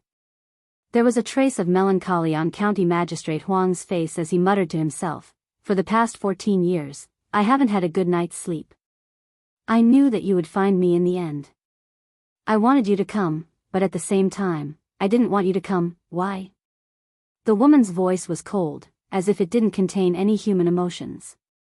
County Magistrate Huang said slowly, "The past 14 years have been too painful for me. I hope that you can set me free. However, I also know that if you come to find me, it means that you've already embarked on this path. This is a path of no return. The moment you set foot on it, there's no turning back." He looked at the woman and said, "Those who have passed away forever. Those who are still alive must live on even more." The woman said faintly, "Some people don't deserve to live." County Magistrate Huang was silent for a moment before he nodded and said, "Some people don't deserve to live, but, can you let my family go? That matter has nothing to do with them." The woman was silent for a moment before she said calmly, "All right. Thank you." County Magistrate Huang heaved a sigh of relief and said, 14 years ago, I sent them back to their hometown. I've waited here alone for you for 14 years. You've finally come." His voice was calm, and there was a trace of relief in it. The woman looked at him and asked, "Why?" County Magistrate Huang knew what she was asking. He shook his head and said, "It's meaningless to talk about this now. Everyone has to be responsible for their mistakes. I'm indebted to you, sir. I've let you down." He faced the woman and knelt on the ground. There was a trace of relief in his voice as he said softly, "I'm sorry." After he finished speaking, his head slowly drooped. At this moment, this fourth realm cultivator's 3 souls and 7 spirits dissipated. A day later. In the courtyard. County Magistrate Yu Shan stood in front of County Magistrate Huang's kneeling corpse. His expression was extremely gloomy. He gritted his teeth and said, "Arrogant, too arrogant. If I don't catch you, I'm not human." The Zhongshan County Magistrate lamented, "Sir Huang, oh, Sir Huang. I've advised you to stay in the county office with me. Why didn't you listen? Great, now you've been killed by a criminal." County Magistrate Yu Shan looked at County Magistrate Huang's corpse with a trace of doubt on his face. He frowned and said, "County Magistrate Huang's death doesn't seem like a homicide. It seems like his soul dissipated on its own." County Magistrate Yu Shan asked, "What reason does he have to do this?" County Magistrate Yu Shan shook his head and said, "I don't know. First he killed someone, then he disguised it as a suicide. Did he think he could fool me with such a clumsy method?" Within a few days, 2 officials under his jurisdiction had died. County Magistrate Yu Shan's mana was surging. It was obvious that he was extremely angry. He said gloomily, "You stay in County Magistrate Yu Shan and continue to track down the murderer. I'm going to Fairy's capital. I must make the Imperial Court investigate this matter thoroughly and give the people of my county an explanation." Li Residence. Li Mu carried the lunchbox and walked out of the house. He had planned to bring breakfast for the Empress the next day. However, that morning, he and Lu Hanyan were entangled in bed and missed the time. He had no choice but to raise the carp for another 3 days. He could not bring the fish soup to court. Before morning court, he passed the lunchbox to Mr. May. Mr. May opened the lunchbox and smelled it. He glanced at Li Mu and said, "At least you have a conscience." In the past, the morning court was mostly about trivial matters. There were no major issues. However, compared to the past, there were more unexpected situations today. There were officials from all over the country. Recently, there were more signs of demon sect activities in their jurisdictions. This caused some instability in the counties. County Magistrate Yu Shan even came to Fairy's capital personally to report the murder of 2 officials in County Magistrate Yu Shan. The officials were all filled with righteous indignation. Murdering an official of the Imperial Court. We must not let them off lightly. Damn demon sect. They are indeed a great threat to the Great Zhou. One day, the Imperial Court will completely eradicate the evildoers of the demon sect. Some were indignant, while others were puzzled. That's strange. Although the demon sect has always wanted to overthrow the Imperial Court, they rarely attack officials directly. An official thought for a moment and asked, could it be that the top scholar killed too many demon sect masters a few days ago and attracted the revenge of the demon sect? Once this was said, it triggered a new round of discussion. What? What's going on? You still don't know? It said that when Commander Shangguan and the others were chasing after Cui Ming, they accidentally fell into Cui Ming's trap.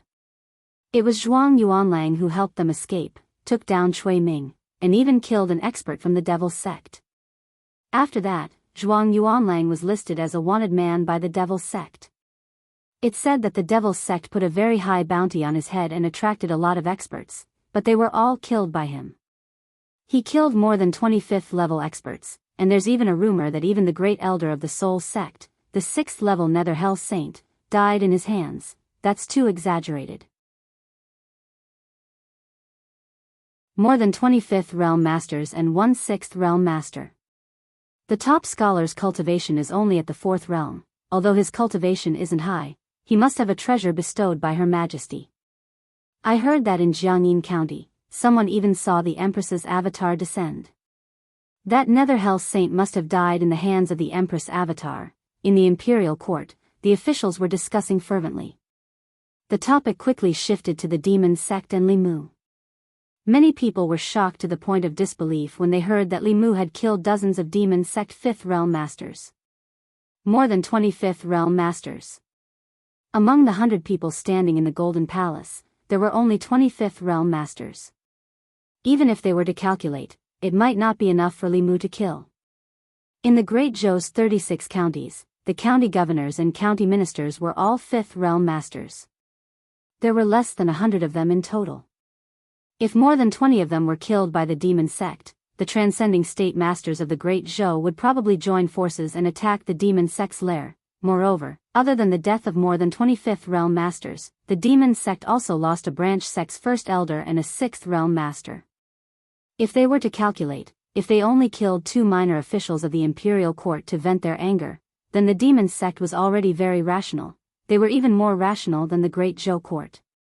It was inconceivable that a 4th realm cultivator could achieve such a feat. However, it also proved how much Her Majesty doted on Li Mu. She must have given Li Mu countless high-level Fu-Lu and magic treasures. She even sacrificed her own cultivation and sent her avatar to help him. Was this how a favored official should be treated? Even a favored concubine wouldn't be treated this way, right? Since ancient times, the emperors who were known for their incompetence actually doted on their demon concubines and demon empresses so much. Of course, their countries didn't escape the fate of being destroyed in the end. The 25th realm masters of the demon sect, including the Nether Saint, were killed by a 4th realm cultivator. They must have felt very aggrieved when they died. Some of the officials even felt that their deaths were unjust. Because their opponent wasn't Li Mu, but the Great Zhou Imperial Treasury.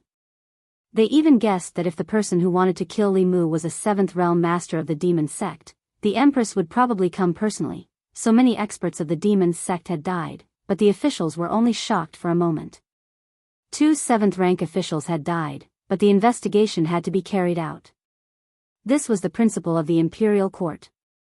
The Department of Offerings had sent 5 blessed realm offerings to Yu County with the Yushan County chief to chase after the culprit.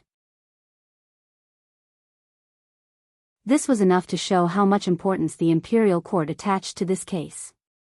When Li Mu walked out of Crepe Myrtle Hall, he was very unconvinced. He had killed so many experts of the demon sect. This was a great contribution to the imperial court. Some bastard officials even wanted to blame the deaths of the 2 officials of Yushan County on him. What did this have to do with him? If the demon sect wanted to take revenge, he couldn't stop them. However, if those 2 officials had really died because of the demon sect's revenge, Li Mu would still feel very apologetic. If the trash of the demon sect wanted to take revenge, they could come to him. Why did they have to vent their anger on innocent people? When his cultivation improved a little more, he would equip the Fu-Lu school with a bunch of heaven-rank Fu-Lu. Sooner or later, he would wipe out the nests of the 10 demon sects. After the imperial court, Zhou Yi returned to Changle Palace. Mr. Mei walked in with a soup bowl. "Your Majesty, this is the soup that Li Mu made for you. He gave it to me before the imperial court. He also told your Majesty to drink it while it's hot." Zhou Yi could already smell her favorite cushion carp tofu soup. It had been a long time since she drank the soup personally made by Li Mu. After Mr. Mei filled a bowl for her, she picked up the spoon and took a small sip. Then, her brows furrowed slightly.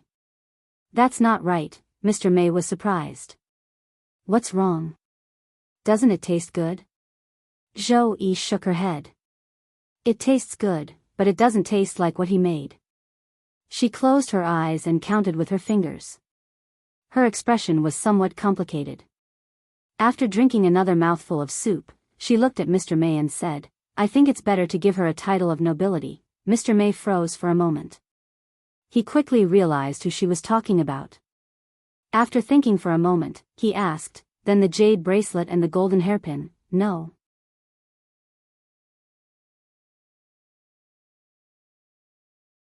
Chapter 352. Mr. Mei's visit today surprised Li Mu. She was here to reward Lu Hanyan on behalf of the Empress.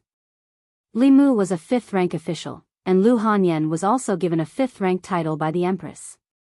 Although the rank of a lady was lower than that of her husband, there were many officials in the imperial court, and not all the wives of officials could have such an honor. In a family, the husband was an official in the imperial court, and the wife was a lady.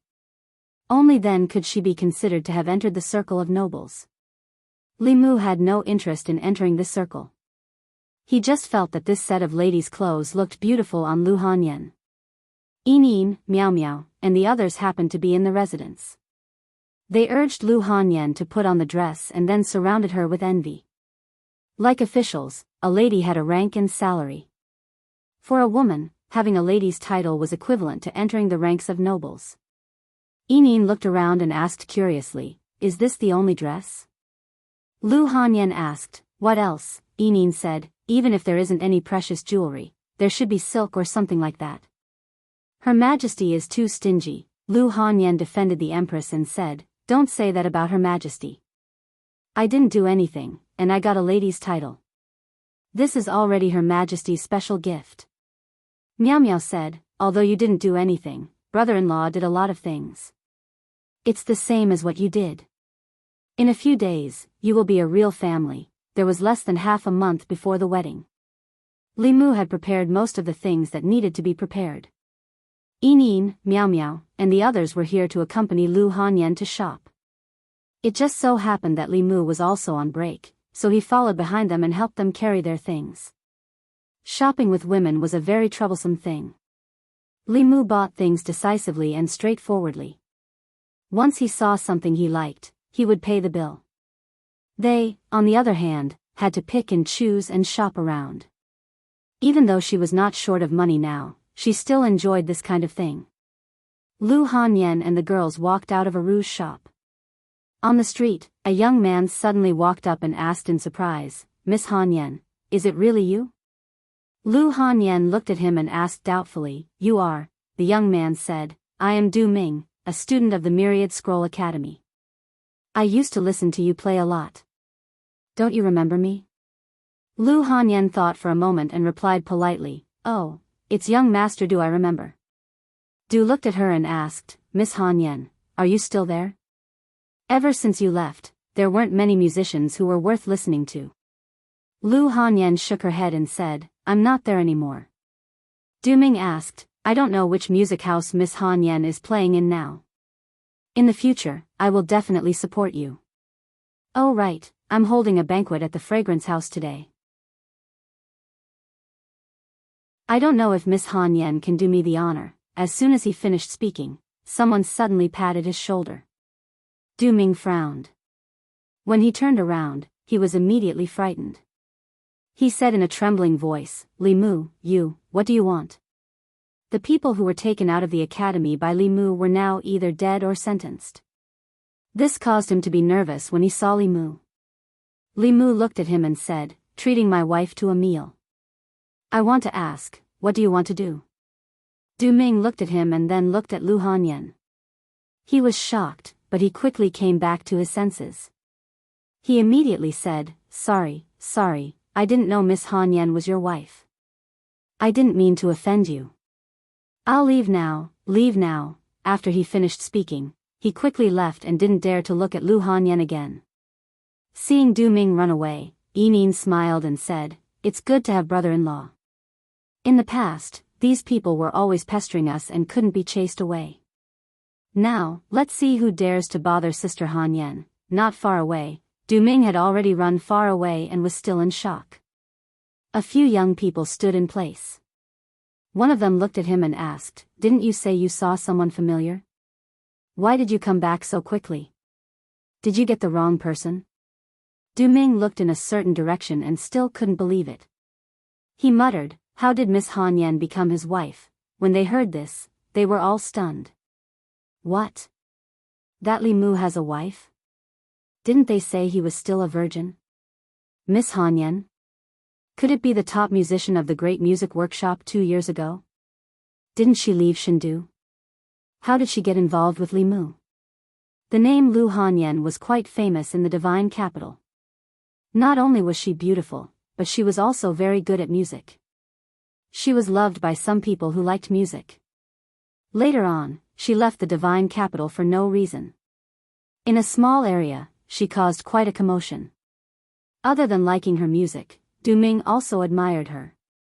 At that time, he was disappointed for a long time. This time, when he saw her in the divine capital, he was filled with surprise and joy. The flame in his heart that had been extinguished was reignited. Then, it was extinguished by Li Mu's cold water. He looked in a certain direction and sighed. What a pity, what a pity. When the two of them returned home after shopping, Li Mu was carrying something in one hand and holding her hand with the other. A commoner saw this and said in surprise, "Lord Li, this lady is..." Li Mu smiled and explained, "She's my wife." The commoner was puzzled. "Is Lord Li married?" Li Mu replied, "Not yet, but it will be next month. If you have time, come and join the wedding. Congratulations, Lord Li, congratulations. Mrs. Li is so beautiful. She and Lord Li are a perfect match. I wish Lord Li and Mrs. Li a long life together and have a child soon." They walked through the streets and alleys. From time to time, the commoners would ask questions. Li Mu patiently explained to each and every one of them. Listening to the blessings of the commoners, Lu Hanyan's face was filled with shyness, but her eyes were filled with happiness. Li Mu had always been a hot topic in the divine capital. In the past half a year, every discussion in the divine capital was related to him. Once the news of him getting married on the 9th of the next month spread out, it quickly became the topic of the commoners' discussion. "I wonder which lady is so lucky to be able to marry Lord Li. I really envy her," sigh, "poor old man's 3 beautiful daughters. They're about to give up. I wonder if Lord Li will accept concubines? Forget it. Lord Li has done us a favor. If you want to repay kindness with enmity, we won't allow it. I saw that lady just now. She's very beautiful. She's worthy of Lord Li." Lord Li reminded me of that Lord Li from more than 10 years ago. He was also a good official who made decisions for the commoners. I think his surname was also Li. Unfortunately, sigh, I remember too. Unfortunately, Lord Li didn't meet a wise ruler. The previous emperor wasn't Her Majesty the Empress. The house Lord Li is living in now is the Li residence from back then. Those who killed him back then will die a horrible death. You don't want to live anymore. If someone hears you, even if you have 10 heads, it won't be enough to chop them off. The 7th of the 10th month. Today was not a special day. The residences of some officials and nobles were as usual. However, the market where the commoners lived was as lively as a festival. 2 days later was the day of Lord Li's wedding. From today onwards, many shops in the divine capital would sell their goods at a discount to celebrate the occasion. Some commoners hung large red lanterns in front of their houses even though there was no joyous occasion. The streets and alleys were pasted with the word "happy." Those who knew would naturally know that Lord Li was getting married. Those who didn't know would think that His Majesty was appointing an empress. Even when the previous emperor appointed an empress, the commoners didn't celebrate spontaneously like this. Countless officials in the imperial court didn't like Li Mu's way of doing things. However, when they saw this scene, they couldn't help but admire him from the bottom of their hearts. As an official, what more could he ask for? As the 9th of the 10th month approached, the streets and alleys were discussing the upcoming wedding. A woman wearing a bamboo hat slowly walked onto the streets of the divine capital. Although her attire was different from ordinary people, it didn't attract any special attention. There were always some people who didn't want to show their faces in public for some special reason. It wasn't uncommon for them to wear veils or cloaks when they went out. The woman seemed to be very familiar with the divine capital. She walked through the streets with great familiarity. Finally, she walked into the north court and stood in front of a tall door. The words, "Li Residence," were written on the plaque in front of the door. The woman's gaze passed through the black veil of her bamboo hat and stared at the 2 words for a long time. This family seemed to have a joyous occasion recently. There was red satin hanging on the plaque.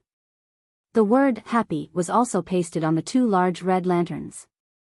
Creak, the door opened from the inside. An unusually beautiful girl around 18 or 19 years old walked out. She asked in confusion, "Sister, who are you looking for?" The woman didn't answer. She slowly turned and left. Xiao Bai closed the door and walked back. Wan poked her head out of the garden and asked, "Who is it?" Xiao Bai shook her head and said, "I don't know. She must have entered the wrong door." Outside the door, the woman walked 100 steps before a peddler carrying a load walked over. The woman stopped the peddler and pointed at the residence in front. She asked softly, "Excuse me. May I ask who lives in the Li residence in front? The peddler thought that someone was buying and was just feeling happy. However, when he heard that the woman was asking for directions, he became rather displeased. However, when he looked in the direction the woman was pointing at, he immediately beamed with joy again. He put down his load and said, "Miss, you must be a foreigner. If you're from the divine capital, you definitely know who lives there. Lord Li is the justice in our hearts. He doesn't fear the powerful and has redressed the grievances of countless people. This residence was bestowed to him by the Empress." Speaking of Lord Li, the peddler began to talk endlessly. At a certain moment, he saw two figures walking over from the front. He said, "What a coincidence. That's Lord Li and his wife. Miss, don't you think they're a match made in heaven?" There was no sound from beside him. The peddler turned around and suddenly shivered. There was no one beside him. There was no girl. It was noon, and the sun was warm, but he felt a chill rushing from his tailbone to his brain. He grabbed his load and ran toward the crowded street.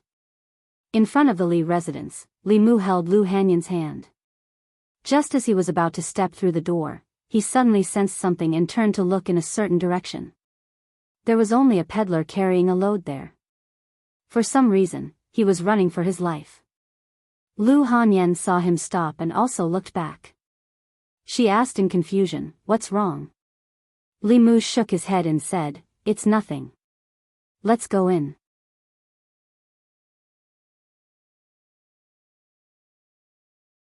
Chapter 353.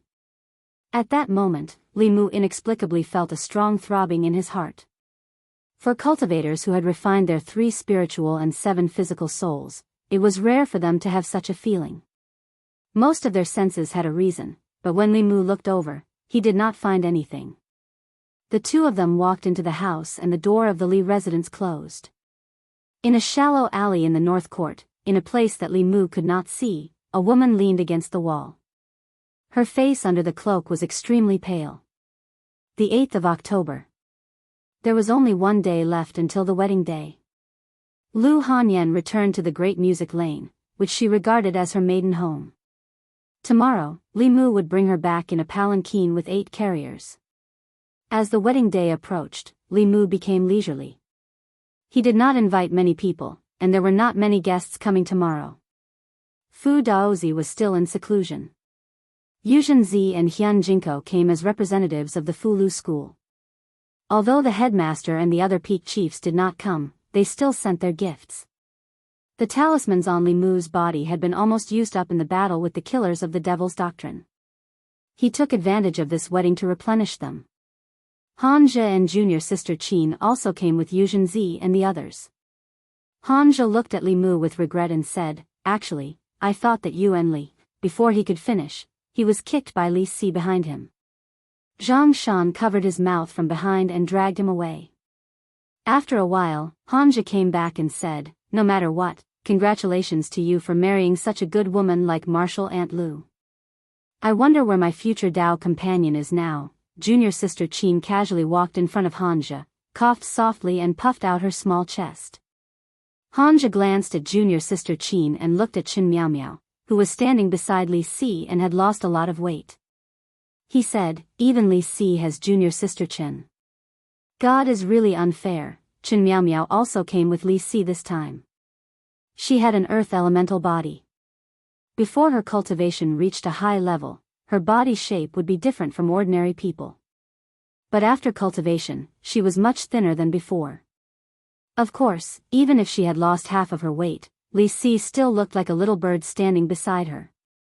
Li Mu's eyes inadvertently glanced and saw a figure passing by outside the door. He was surprised and did not know why Zhou Zhong would appear here. Other than his 2 old friends, Zhang Chun and Li Si, Li Mu did not invite any of the officials of the court. Zhou Zhong belonged to the opposing camp.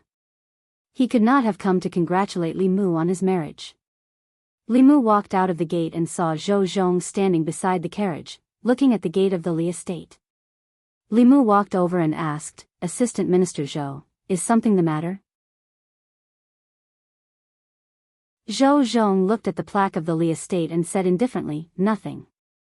Li Mu remembered that Zhou Zhong had once said that this was the residence of a friend of his. The original owner of the Li estate seemed to have been a criminal official, but Li Mu did not know what crime he had committed. These 2 days were good days. He could temporarily put aside the matter of the camp. Li Mu said, "Assistant Minister Zhou, do you want to go in and have a cup of tea before you leave?" Zhou Zhong shook his head and said, "Today is the death anniversary of my old friend. I am not in the mood for tea." Li Mu's face darkened. The little good impression he had of Zhou Zhong disappeared. Bang! Li Mu walked through the gate, and the gate of the Li estate closed with a loud bang. Even if today was the death anniversary of his old friend, he should not have said it in front of Li Mu, who was about to get married. If he was not the assistant minister of the Ministry of Justice, being caught and beaten for speaking so rudely before someone's wedding was already a light punishment. If he met someone with a bad temper, he would probably be hung up and beaten. Tomorrow was the day of the wedding. Li Mu did not want to be affected by these matters. He took a deep breath and threw Zhou Zhong to the back of his mind. The 9th day of the 10th month. The festive atmosphere in the divine capital reached its peak on this day. Li Mu had too many labels on him. The top scholar, the empress favored minister, the divine capital's righteous sky. At noon, when he rode on his horse and married his bride, the streets of the divine capital were empty. There were only a few tables set up for the wedding banquet in the Li estate. However, on the wide street outside the Li estate, the crowd was crowded with heads and feet. There was a row of long tables on both sides of the street outside the estate. No matter the identity of the guests, they could drink a cup of wine here. The commoners lined up outside the Li estate, fighting to be the first to present congratulatory gifts. Some gave half a piece of cloth, while others gave a pair of red candles. Although they were not valuable, it was a token of their sincerity. The entire northern court had never been so lively since the day it was built. Of course, to the high officials and nobles who were used to the tranquility of the northern court, this was noisy. An official sat in his own courtyard. Hearing the noise outside the door, he said unhappily, "So annoying. Isn't it just a wedding? Why do they have to make such a big scene?" His wife stood beside him and said, "They did not make such a big scene. This is the celebration of the commoners. When master can make the commoners like this, I will wake up laughing in my dreams." The official pursed his lips and said unhappily, "What's the point of winning over these unruly commoners? He doesn't have many friends in the imperial court." His wife looked at him and said disdainfully, "Those in the imperial court can be considered friends. They call you friends on the surface, but who knows how they are scheming against you behind your back." In another mansion, the assistant minister of the Ministry of Personnel stood in the courtyard. He was not affected by the noise outside at all. He walked into the study and asked, "Are you sure?" An official in the study said with a gloomy face, "Tianhe County Minister Ho Bai, Ani County Magistrate Ding Yun, Baiyu County Magistrate Deng Zhua, and Zhongshan County Magistrate Huang Ding." "Sir, don't you think these names are familiar?" The assistant minister of the Ministry of Personnel narrowed his eyes and said, "It is indeed the 4 of them." The official said, 14 years ago, the 4 of them were all in charge of the Ministry of Personnel. They were also involved in that incident. 14 years later, they were killed one after another. These cases were not done by the demon sect. The assistant minister of the Ministry of Personnel said, "You mean that someone is avenging that person?" The official said, "There is no other possibility." The assistant minister of the Ministry of Personnel narrowed his eyes and said, 14 years have passed, and they are still so persistent.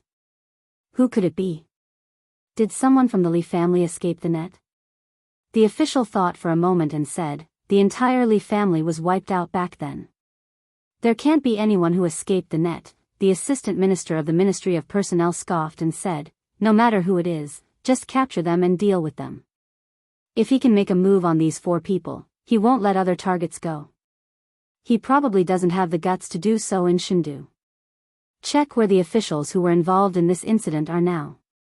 The official said, "I've already checked. There was a minister counselor back then. He is now in Yantai County as the Yantai County Magistrate. He is at the peak of the 4th realm. From the looks of these cases, the culprit's strength is not higher than the fifth realm. Should we inform the office of worship and have them deal with that person outside to avoid unnecessary trouble? The assistant minister of the Ministry of Personnel laughed mockingly and said, unnecessary trouble. If you want to overturn that case, you have to overturn the imperial court first. No one has the ability to do that. Whether it is the new party or the old party, or His Majesty, none of them will let that happen. The official asked, then what do you mean? The assistant minister of the Ministry of Personnel said, have the people from the Department of Offerings guard Yantai County. According to the law, the culprit should be brought back to Luoyang to be punished for murdering an official of the imperial court. Have them follow the rules and don't do anything unnecessary. Bring him back to Luoyang. I'd like to see who is so overconfident. The official nodded and said, yes. A moment later, he walked out of the residence of the assistant minister of the Ministry of Personnel and passed through the bustling crowd outside. When he passed by the Li Manor, he even looked inside curiously. In the Li Manor, the wedding ceremony had already begun. Li Mu and Lu Hanyan did not have any relatives. They were only friends in the manor. Mr. Mei was the host of the wedding. He stood in front with a smile on his face. First bow to heaven and earth. Second bow, if there are no parents, then bow to master. Husband and wife bow to each other, send them to the bridal chamber. Tonight was a joyous night in the Li Manor. Both inside and outside the manor were filled with jubilation. In the bridal chamber, Li Mu slowly lifted Lu Hanyan's veil. The two looked at each other and raised their wine cups. As their arms crossed, countless bright fireworks rose into the night sky outside the window, blooming with dazzling colors. In a wine shop in Chengdu, the bright fireworks lit up the night sky and also illuminated the beautiful face of the woman in the wine shop after she took off her bamboo hat. She picked up the wine jar and finished it in one gulp. Putting on her bamboo hat, she turned and walked out of the wine shop. Looking in the direction of the fireworks, she whispered, congratulations, Changle Palace. Zhou Yi leaned lazily on the chair and took a sip of wine. He frowned and said, what kind of tribute wine is this? It has no taste at all. Don't send it next year.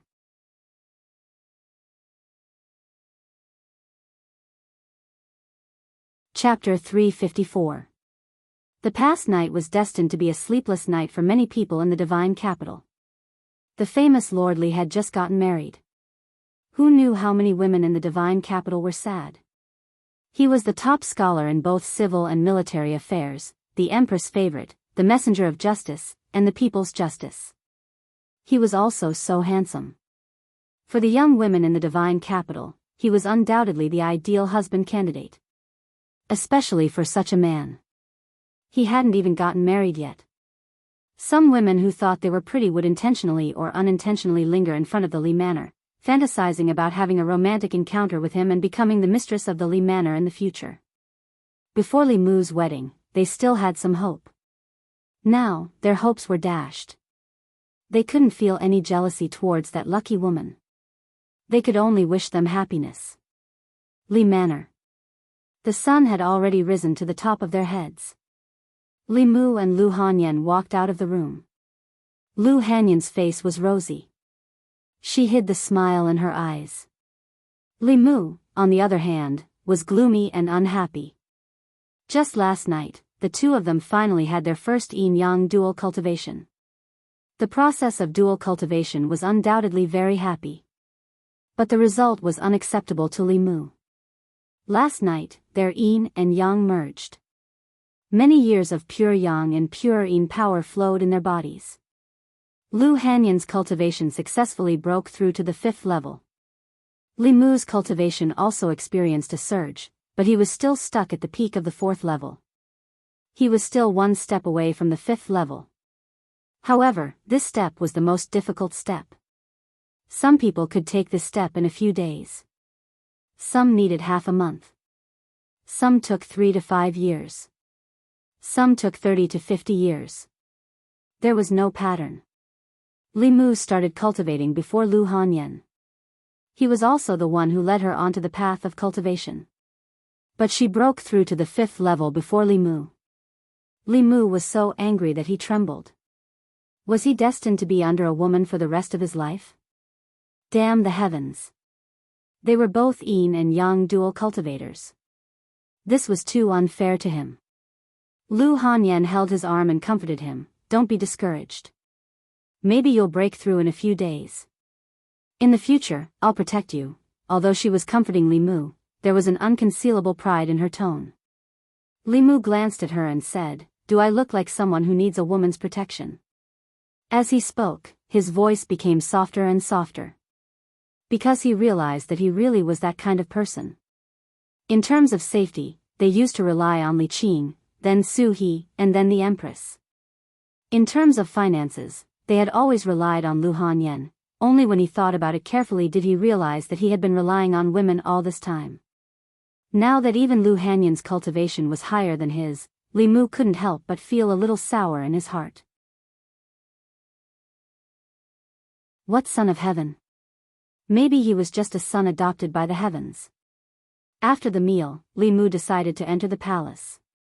Yesterday's wedding went so smoothly. In fact, to a large extent, it was thanks to the Empress. Li Mu didn't have any maids or servants at home, so she asked Mr. Mei to bring some maids from the palace. The dishes at the wedding banquet were prepared by the imperial chef she sent to the palace. The wedding wine prepared for the guests was also the tribute wine she sent from the palace.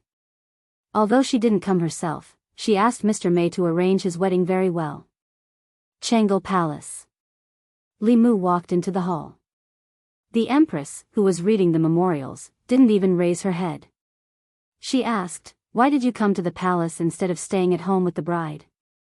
Li Mu handed a few food boxes with dishes he made to Mr. Mei and said, "Your Majesty helped me with my wedding.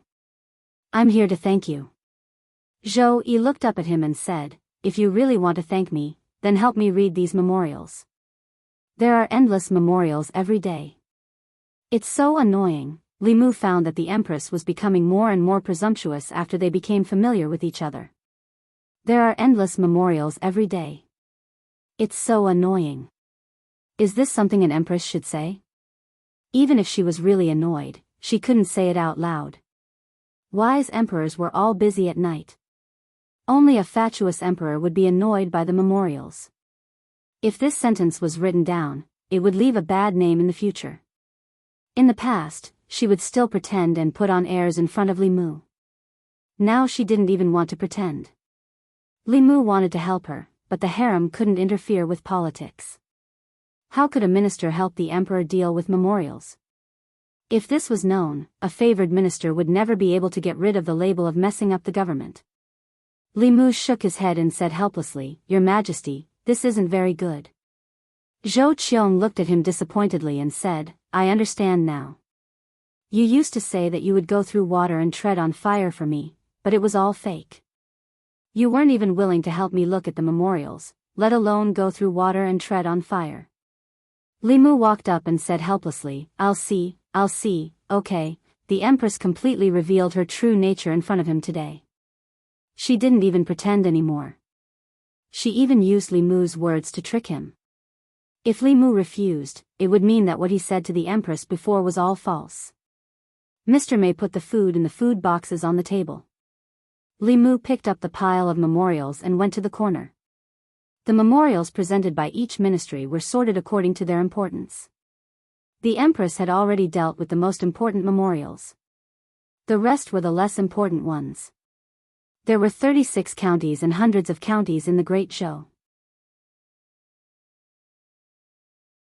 Even though the ministries had solved most of the problems, there were still many things left for the Empress to deal with. Zhou Yi was eating leisurely at the side. She glanced at Li Mu and said, "I haven't seen you for a few days. Your cultivation has improved a lot." Li Mu explained, "Because I have a pure yang body, and my wife has a pure yin body. When pure yang and pure yin mixed together, it would produce an incomparably strange power. It had the effect of increasing mana and breaking through the barrier of cultivation." Li Mu didn't say it explicitly, but anyone could understand what he was implying. He meant that last night, they mixed their yin and yang. Zhou Yi instantly felt that the food in front of her didn't smell so good. Not only that, Li Mu's words made her involuntarily think of the scene of their yin and yang mixing together. She, who had never experienced such a scene, wouldn't have thought of it. But she happened to see Li Mu's dream. The more she wanted to forget, the clearer the scene became. She could erase other people's memories, but she couldn't erase her own. If her memories were lost, her inner demons would still exist. This would cause her even more trouble. Her inner demons could be suppressed with the art of clear mind, but some thoughts couldn't. The courtier that originally belonged to her had become another woman's husband. They lived in the house that she bestowed upon them, and used the things that she bestowed upon them. She couldn't even go there anymore. Zhou Qiong admitted that she was a little envious. After having a wife, Li Mu's thoughts couldn't be wholeheartedly focused on the palace. He hadn't used the spirit snail she gave him for a long, long time. What made her feel conflicted was that she felt that Mei Wei was right. Although Li Mu was her minister, he should also have his own life. She shouldn't be too demanding of him, and shouldn't be too possessive of him. But why did she still feel so uncomfortable? It was as if her sisters had taken away her beloved doll when she was young. At this moment, the closer she got to Li Mu, the more chaotic her heart became. She put down her chopsticks, stood up, and said, "Look first. I'm going out for a walk." The Empress chose to be an empress who didn't do anything. Li Mu could continue to help her deal with the memorials. She didn't know about these memorials until she saw them. She didn't know that being an empress was so difficult. There were already a lot of things to do in the 36 counties of Great Zhou. As the superior country of Zhuzhou, Great Zhou also had to deal with the affairs of other countries in Zhuzhou. In some small countries, there was a coup d'état. The Orthodox royal family would ask for help from Great Zhou. There were also some small countries that were invaded by demons and demons. They couldn't resist with their own strength, so they would ask for help from Great Zhou. The ministers didn't have the right to make these decisions. In the end, it was up to the Empress to make the decision. Li Mu couldn't make these decisions for the Empress, so he picked out these memorials and put them aside. As for the matters within the Great Zhou dynasty, especially after the various levels of approval, as long as the Empress's written instructions were approved, Li Mu would approve them for her. After he finished dealing with the memorials, the Empress still hadn't returned. Li Mu left Changle Palace and went to the Secretariat. In addition to helping the Empress, he also had his own matters to deal with. When Li Mu walked into his office, he found that there were a few more booklets on the table in his office. Among the 6 officials of the Secretariat, he was in charge of the Ministry of Justice. He was the busiest. Li Mu opened a few memorials and found that they were from Yushan County. Yushan County's Baiyu County Magistrate and Zhongshan County Magistrate were suspected to have died in revenge from the demon sect. The Yushan County Magistrate had personally come to the Immortals' capital to report this matter, which was a step faster than the memorials from the county government. The Imperial Court had already sent the Consecration Department to investigate this case. They just had to wait for the results. Li Mu flipped through the 2 memorials and put them aside, preparing to read the next one. He had already picked up a new one, but he seemed to have realized something and put it down again. Li Mu opened the 2 memorials again and put them together. He found that the Baiyu County Magistrate and Zhongshan County Magistrate had both been transferred out of the Ministry of Personnel before they went to work. Moreover, their official positions were in charge of the Ministry of Personnel. There was only a difference of a few months when they were transferred out of the Ministry of Personnel. If he remembered correctly, the Ani County Magistrate and Tianhe County Magistrate who had died seemed to have experience as officials in the Ministry of Personnel. However, Li Mu did not know what official position they had in detail. Within half a year, 4 officials from the Ministry of Personnel had died. This was too much of a coincidence. If the deaths of the first 2 officials and the 2 officials from Yushan County were committed by the same culprit, then this case had nothing to do with the demon sect. The Imperial Court had investigated in the wrong direction, because from the timeline, when the first 2 officials died, Li Mu had not yet provoked the demon sect. After discovering the connection between these cases, Li Mu went directly to the Ministry of Justice. He found the director of the Ministry of Justice and asked, who was investigating the assassination of the two officials from Hanyang County and Danyang County. The director of the Ministry of Justice said, it was Manager Wei. Li Mu said, let him come. The director of the Ministry of Justice walked out of the yamen and quickly found Wei Peng. Li Mu looked at Wei Peng and asked, what position did the Tianhe County Magistrate and Ani County Magistrate hold in the Ministry of Personnel? Wei Peng thought for a moment and said, Manager of the Ministry of Personnel. Li Mu was surprised. Manager of the Ministry of Personnel again. After saying that, he continued to ask, do you know when they were the managers of the Ministry of Personnel? Wei Peng clearly remembered this matter very clearly. He did not think too much and said, about 12 or 13 years ago, the 4 managers of the Ministry of Personnel at the same time had all been promoted in half a year. Then, 12 or 13 years later, within half a year, they all died of unnatural causes. What this meant was self-evident. Li Mu frowned slightly and muttered, what happened during that time?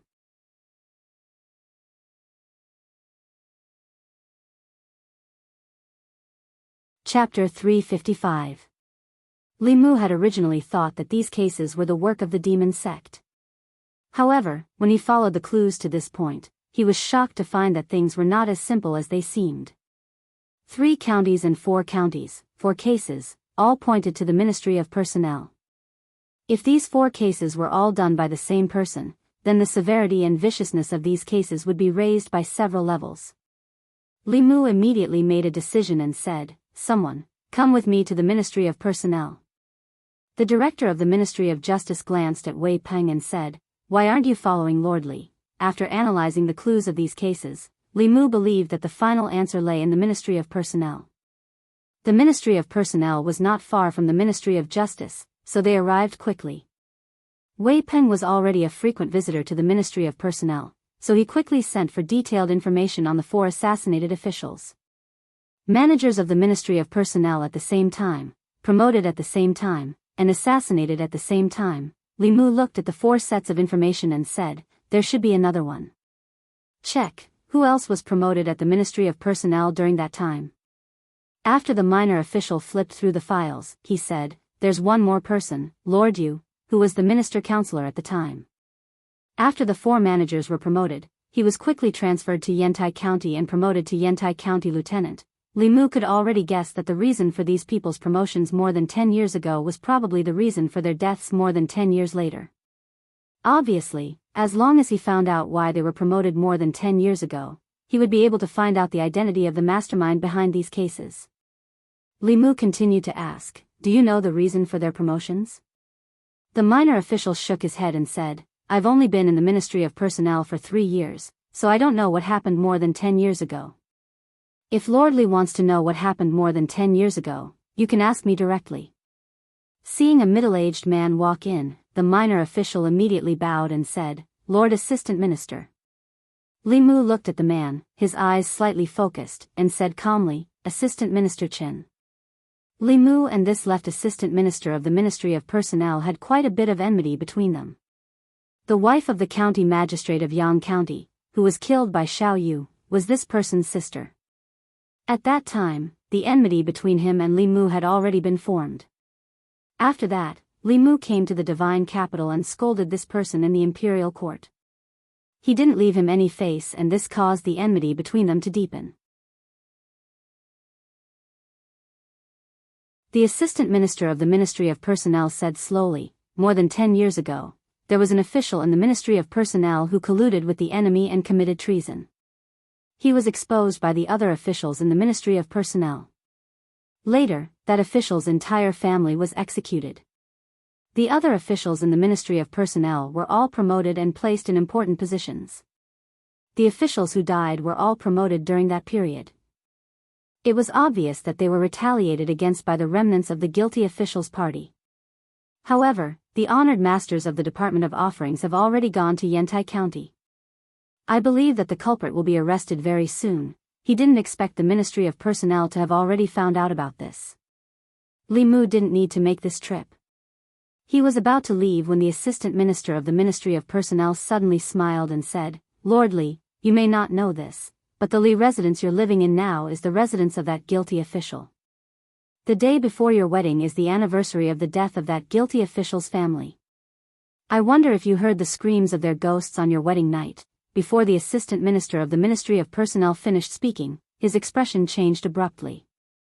A beam of golden light flew out of Li Mu's ear and shot toward him. The golden light was initially the size of a grain of rice, but it quickly turned into a giant bell. It crashed into him like a speeding carriage. White light flashed on the assistant minister of the Ministry of Personnel and instantly formed a shield. However, the protective barrier was like a piece of paper when it was struck by the enormous bell. It was directly shattered. The giant bell didn't slow down and crashed into the assistant minister of the Ministry of Personnel. Puff! He spat out a mouthful of blood and was sent flying. He crashed heavily into the wall of the Ministry of Personnel and spat out another mouthful of blood. He fell to the ground and pointed at Li Mu. He said furiously, You dare." The law bell floated above Li Mu's shoulder. Li Mu walked to the assistant minister of the Ministry of Personnel and said calmly, "Watch your mouth. If there's a next time, it won't just be a few broken ribs." He took one last look at the assistant minister of the Ministry of Personnel and turned to leave. Seeing this, the other officials of the Ministry of Personnel all returned to their duty rooms. They didn't dare to watch. Although beating up an official of the imperial court was punishable, the assistant minister had brought this upon himself. Anyone who had just gotten married wouldn't be in a good mood after hearing his words. If it were someone else, they might be in trouble. However, Lord Li was His Majesty's favorite official.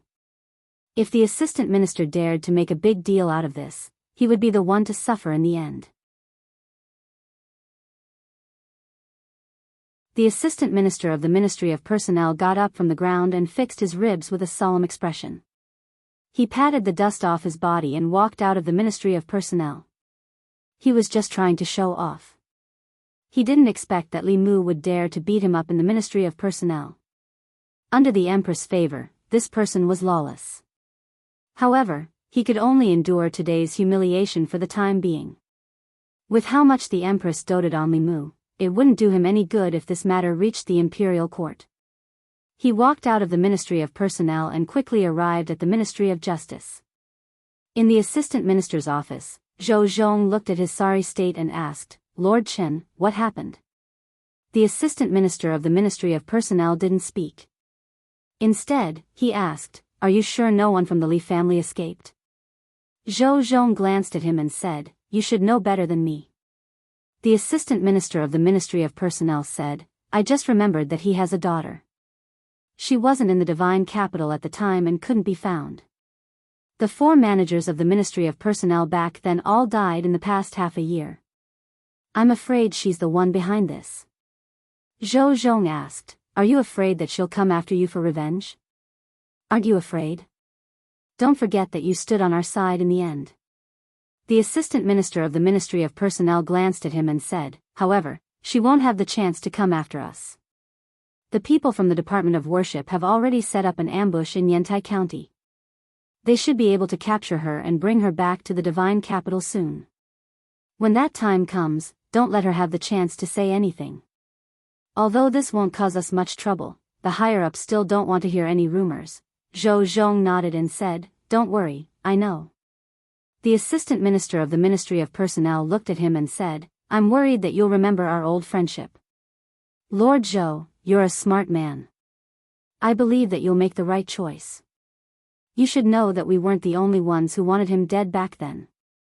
Those who make everyone their enemy won't have a good ending." Zhou Zhong leaned back in his chair and said, "That's not necessarily the case." The assistant minister of the Ministry of Personnel seemed to have thought of something. His chest where the giant bell hit him started to hurt again. His face immediately darkened and he said, "If it wasn't for the Empress' protection, he would have died 1,000 times over. Just wait and see. No matter who wins in the end, between us and the Zhou family, he'll be the first to die. After he dies, the divine capital will remain the same as it was before." The assistant minister of the Ministry of Personnel gloomily said a few more words and left the Ministry of Justice. The door to the assistant minister's office closed. Zhou Zhong slowly stood up from his chair. He clenched and unclenched his fists. His expression was conflicted and pained. He seemed to be making a difficult choice in his heart. When his gaze swept across the law of the great Zhou on the table, he stared at the three words for a long time before finally sitting down slowly. "I'm sorry," he closed his eyes and muttered softly. Then, he curled up his body in the chair. Li Mu left the Ministry of Personnel and returned home. He vented all his anger from Zhou Zhong on the Assistant Minister of the Ministry of Personnel. Sure enough, he felt much better. Lu Hanyan had already finished cooking.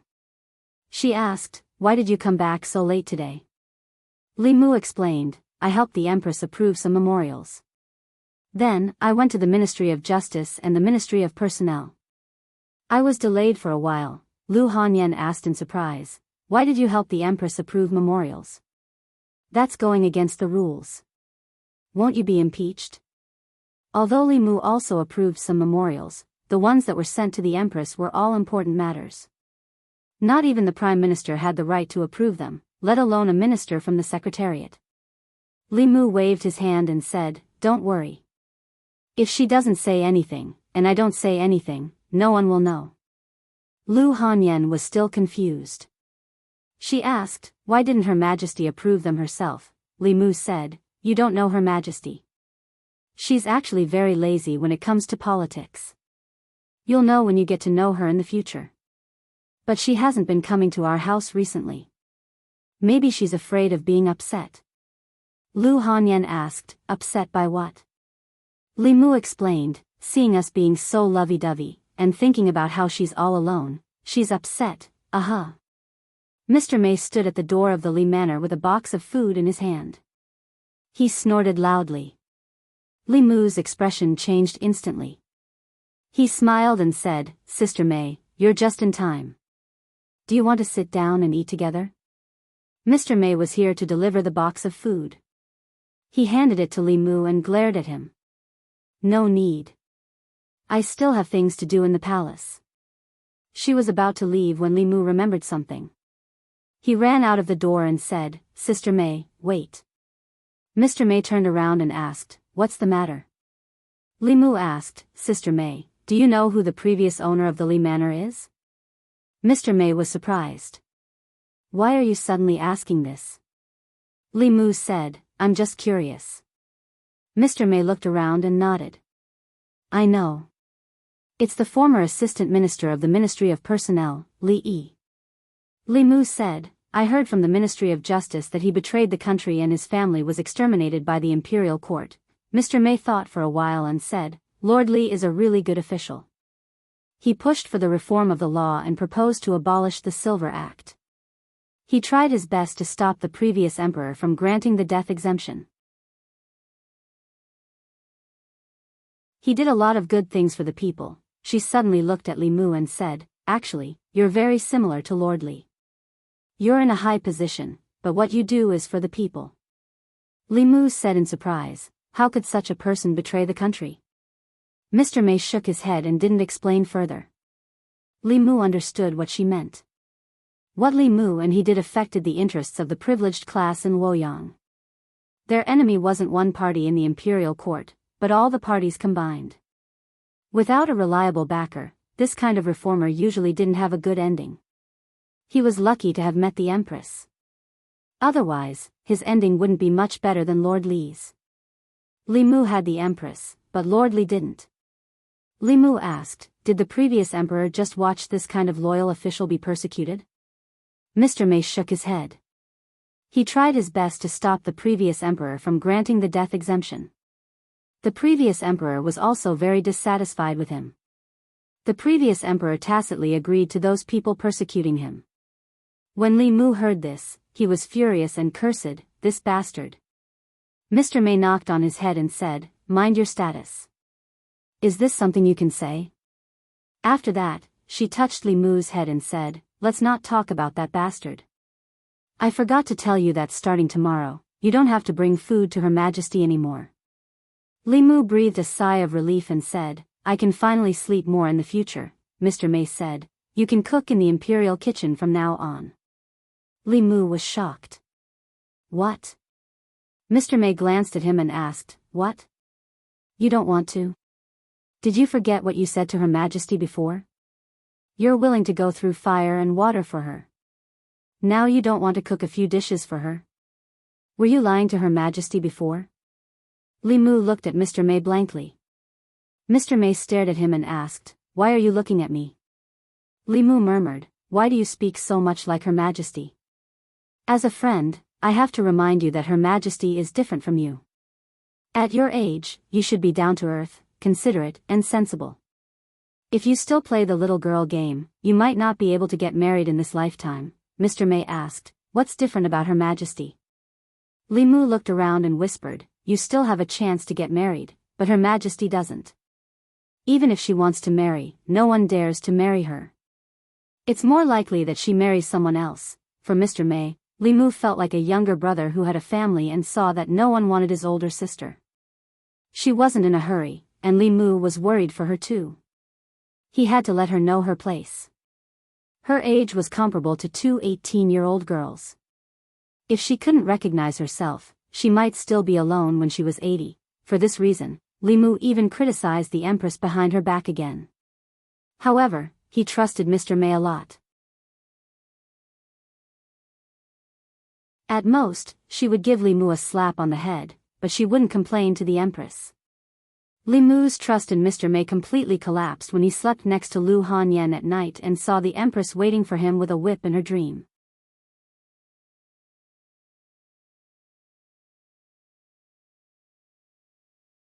Chapter 356. In front of the Secretariat. Li Mu looked at Mr. May with resentful eyes, recalling the beating in his dream last night, and said, You betrayed my trust. Mr. May's lips moved as if he wanted to explain, but she couldn't tell Li Mu that Her Majesty had disguised herself as her and visited the Li mansion incognito.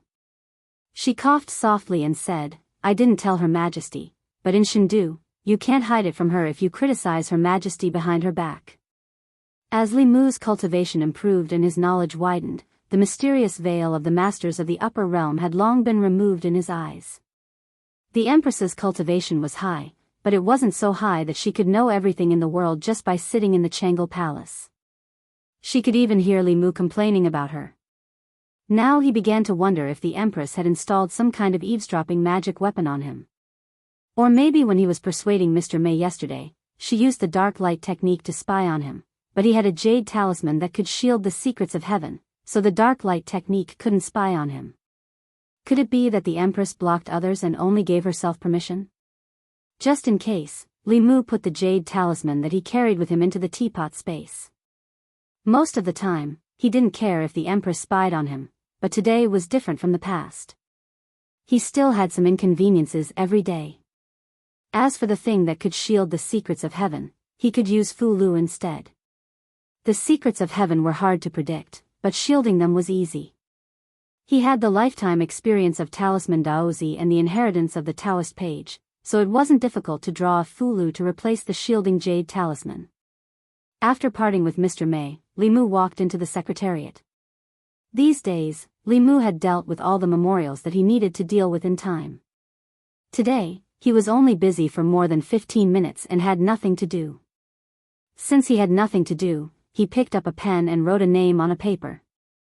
Li Yi, this official with the same surname as him used to be a clear stream in the imperial court, but his ending was extremely regrettable. More than 10 years ago, for the sake of the people of Great Zhou, he made an enemy of the nobles of the imperial court.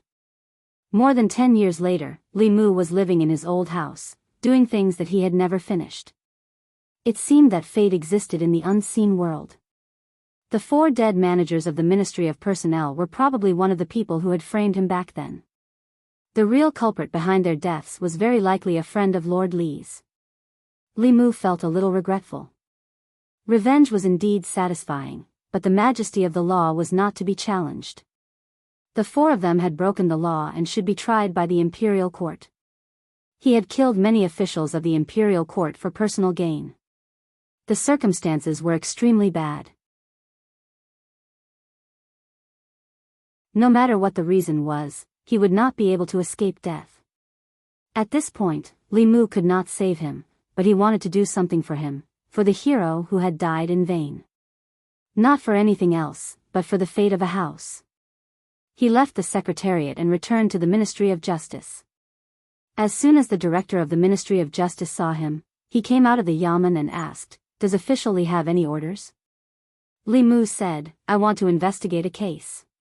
The director of the Ministry of Justice said, "Which case does official Li want to investigate?" "I will send someone to find it for you." Li Mu said, 14 years ago, the left assistant minister of the Ministry of Personnel, Li Yi, committed treason. The director of the Ministry of Justice trembled when he heard this, and his face immediately turned pale. Li Mu saw the change in his expression and asked, "Why, is there a problem?" The director of the Ministry of Justice pulled Li Mu into his yamen, and only then did he dare to take a breath and persuade Li Mu, "Officially, this time you must listen to my advice. This case cannot be touched, really cannot be touched." Li Mu asked, "Why not?" The director of the Ministry of Justice shook his head and said, "This case involves too many people. Moreover, it has been decided for more than 10 years. Officially, why do you want to cause more trouble?" Li Mu looked at the director of the Ministry of Justice. When he wanted to investigate the academy, he thought that the director of the Ministry of Justice had not been so afraid. It seemed that this case was indeed unusual. Li Mu said, "You just need to bring the file over." The director of the Ministry of Justice still looked hesitant. This. Zhou Zhong walked in and said, "Since official Li wants it, then give it to him." The director of the Ministry of Justice looked at Zhou Zhong and finally nodded, saying, "Yes." Zhou Zhong looked at Li Mu and asked, "This case has been over for more than 10 years. Why do you suddenly want to investigate it?" Li Mu looked directly at Zhou Zhong and asked in return, "Why don't you investigate it?" The former owner of the Li mansion was Zhou Zhong's friend.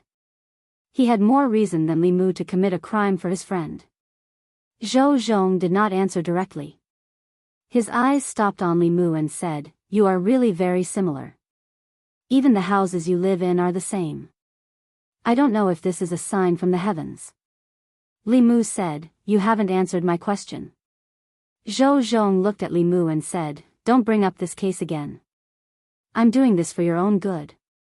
You've done what many of us can't.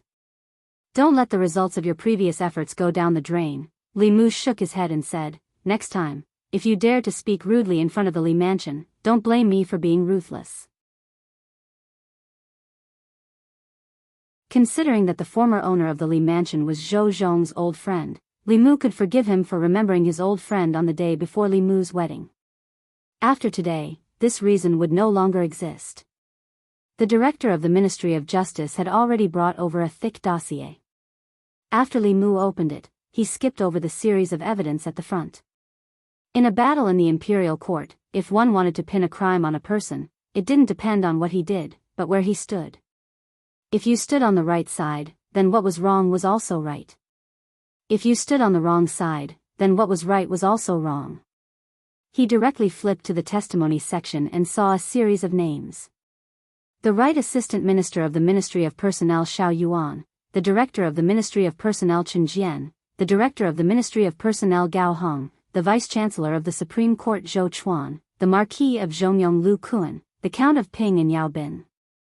14 years ago, it was these people who convicted Li Yi of treason, causing his family to be exterminated. These were the official positions of these people 14 years ago. Li Mu was familiar with most of these names. The Right Assistant Minister of the Ministry of Personnel Xiao Yuan was now the Minister of the Ministry of Personnel. He was a member of the Xiao royal family. The Director of the Ministry of Personnel Chen Jian was now the Left Assistant Minister of the Ministry of Personnel. The Director of the Ministry of Personnel Gao Hong was now the Right Assistant Minister of the Ministry of Personnel. The Vice-Chancellor of the Supreme Court Zhou Chuan was the younger brother of Minister Zhou Jing, the Empress's third uncle, and the current Minister of Works. Most of these people after their names were the nobles of Luoyang. They were also the people whose fundamental interests had been affected by Li Yi's reform. 14 years later, most of them had become important figures in the imperial court. Among them, there were nobles, pillars of the new party, and members of the old party. Li Mu finally knew why the director of the Ministry of Justice had stopped him. Previously, he had only been messing around with the younger generation of these forces. This time, if he wanted to reverse the verdict for Li Yi, he would have to face the elders of these people. 14 years had passed, and they had already occupied important positions in the imperial court. It was not easy to touch even one of them, let alone all of them. It was tantamount to uprooting both the new party and the old party from the imperial court. Not to mention whether anyone could do it, even if they could, the imperial court of the Great Zhou would be riddled with holes. It would be a perfect opportunity for foreign enemies to take advantage of. Zhou Zhong looked at Li Mu and asked, "Do you still want to investigate?" Li Mu was no longer the hothead he was when he first entered Luoyang. This was also not a small fight between him and the hedonistic son of a wealthy family. To clear Li Yi's name, it meant that he had to completely clean up the Ministry of Personnel. One minister, 2 assistant ministers, Zhou Chuan of the Zhou family, and the Empress's third uncle, as the mastermind of this case, it was inevitable that they would be sentenced to death. As for the large number of officials involved, although their crimes did not warrant death, many of them would be stripped of their positions and banished from the army. The current Great Zhou court could not accept such turmoil. Zhou Zhong's gaze was still fixed on Li Mu. He said slowly, "Go back. If you still want to do something for the people in the future, you have to know how to protect yourself. Only by protecting yourself will there be hope." Walking out of the Ministry of Justice, Li Mu's mood was unprecedentedly low. There were some things that even if he knew what was right, he could not ignore the consequences. He had to think for the Empress, and also for the Great Zhou. Thinking carefully about what Zhou Zhong said before he left, Li Mu seemed to understand why Zhou Zhong's name was on the list he saw just now. Protecting himself and leaving behind hope was probably the choice he made at that time. At the same time, Li Mu also knew why the culprit of these 4 cases would choose to take revenge in such a way. Although the law could give him justice, the imperial court could not. Therefore, he chose to seek justice for himself. Most of the time, Li Mu hoped that anyone who broke the law would be punished. Only this time, he hoped that the culprit could escape. It would be best if after the deaths of the 4 managers of the Ministry of Personnel, he had already given up on revenge and did not go to Yantai County anymore. Yantai County. The Yantai County commandant stood in the courtyard and looked at the figure that appeared in the courtyard. He said mockingly, "I didn't expect you to really dare to come." As soon as he finished speaking, 4 powerful auras appeared in the 4 corners of the courtyard. They enveloped the entire courtyard with a formation, and no one could enter or leave. The Yantai County commandant looked at the woman wearing the bamboo hat and sneered. "You are only at the 4th realm. Who gave you the confidence to assassinate me?" Under the bamboo hat, the woman's lips moved slightly, and she seemed to say a word. A dark purple thunderbolt ignored the isolation of the formation and condensed directly above the Yantai County commandant's head. The Yantai County commandant did not even have time to react before he was reduced to ashes by the thunderbolt. A few of the imperial court's consecrators stood dumbfounded on the spot. This person actually killed the Yantai County commandant right in front of them. The Yantai County commandant's cultivation was at the peak of the 4th realm, much higher than that woman. However, she was only at the 4th realm. How could she know the purple heavenly thunder that could only be used at the 5th realm? Moreover, the power of the purple heavenly thunder was close to that of the mid-5th realm. After the woman killed the Yantai County commandant, she took off her bamboo hat and stood quietly on the spot, as if she did not intend to resist. One of the consecrators frowned. "She wants to die." They had set up an ambush here, but she still killed the Yantai County commandant right in front of them. Another consecrator flew into a rage out of humiliation. He formed a hand seal and gritted his teeth. "If you want to die, I'll fulfill your wish." "Stop." A consecrator beside him stopped him and said, "Our duty is only to capture her. Don't do anything unnecessary. Bring her back to the divine capital, and the imperial court will deal with her." The woman looked at them and said, "I won't go back to the divine capital with you. Kill me now." One of the consecrators looked at her coldly and said, "That's not up to you. With the crimes you've committed, it would be too easy for you to die just like that." Clang. A shiny sword appeared in the woman's hand, and she stabbed it at the consecrator. The consecrator easily caught the sword with 2 fingers and sneered. "You want to anger me and make me kill you? Dream on. I don't want to kill you now. You don't want to go to the divine capital, so I'll bring you back to the divine capital." As soon as he finished speaking, the other consecrator spoke as well. "If she dies, we won't be able to report back. Let's attack together. Seal her spiritual power first. Don't give her a chance to kill herself." The divine capital. A day ago, Li Mu asked for half a month's leave from the Empress. Firstly, he wanted to spend time with Lu Hanyan. Secondly, he wanted to adjust his mood. Regarding Li Yi's matter, Li Mu wanted to but was powerless to do so. This made him feel very apologetic. The house that he used to live in was not so comfortable these days. In order to make him feel better, he spread some news about the case. The citizens of the divine capital were initially filled with righteous indignation about the deaths of the 4 court officials. This was a provocation to the imperial court and trampling on the dignity of the great Zhou's law. However, after learning the truth, the public opinion changed overnight. So he's avenging Lord Li. Lord Li is such a good person. Those people deserve to die. I hope he doesn't get caught. He might be Lord Li's only descendant. It was also at this time that Li Mu realized that the citizens of the divine capital had never forgotten about Li Yi. Even though more than a decade had passed, some of the older citizens still remembered his deeds when he was mentioned. The younger ones were still young and did not know about Li Yi. However, after hearing the stories of the elders, the flames of justice were ignited in their hearts. Lord Li was persecuted by those people back then for the sake of the citizens. Sigh, it's a pity that Lord Li was not born in the imperial court. If only he could join forces with Lord Li Jr., how good would that be? What a pity. Walking hand in hand with Lu Hanyan on the streets, Li Mu could occasionally hear the citizens discussing the events of the past. He finally felt a little better, even though he had already been called Lord Li Jr. by the citizens. Lu Hanyan held Li Mu's hand and said with some regret, "I remember that Lord Li's incident happened exactly a year after I was sold to the music workshop. Lord Li's entire family was wrongly murdered. The workshop owner was so angry that he didn't open the shop for 3 days and didn't allow us to play. There was a younger sister who, because she didn't need to practice the zither, laughed happily and was punished by the workshop owner to stand for an entire day. It was also at that time that I heard about Lord Li from the workshop owner. Who would have thought that the house we're living in now was the house he used to live in?" Li Mu sighed and said, "The day before our wedding was the anniversary of his death." Lu Hanyan said with some regret, "If we had known, we would have pushed it back a few days." Li Mu thought for a moment and said, "When the time is right, I want to reverse the verdict for him."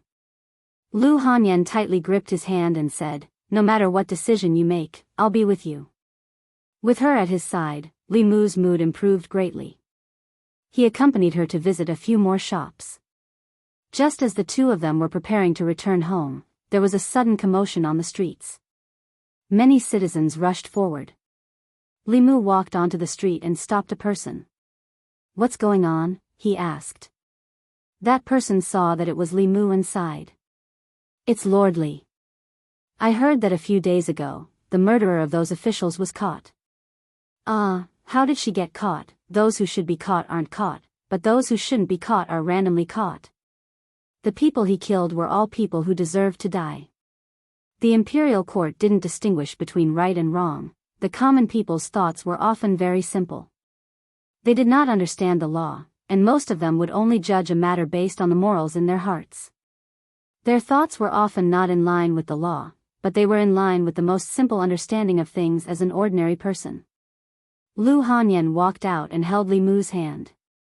"Can you think of a way to save him?" she asked. Li Mu shook his head and said, "It's very difficult. Xiao Yu killed the county magistrate of Yang County because the county magistrate of Yang County killed her. Moreover, she was recognized by the heavens.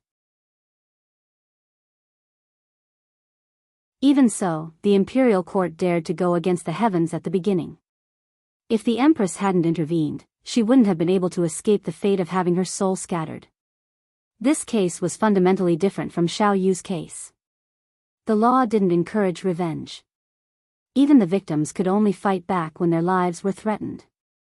Revenge after the fact would still be punished by the law. Moreover, he killed 4 officials. The circumstances were extremely bad. There was almost no possibility of being forgiven. A few citizens walked over from afar and spoke with regret. "Ah, she was still caught. I heard that she's Sir Li's daughter.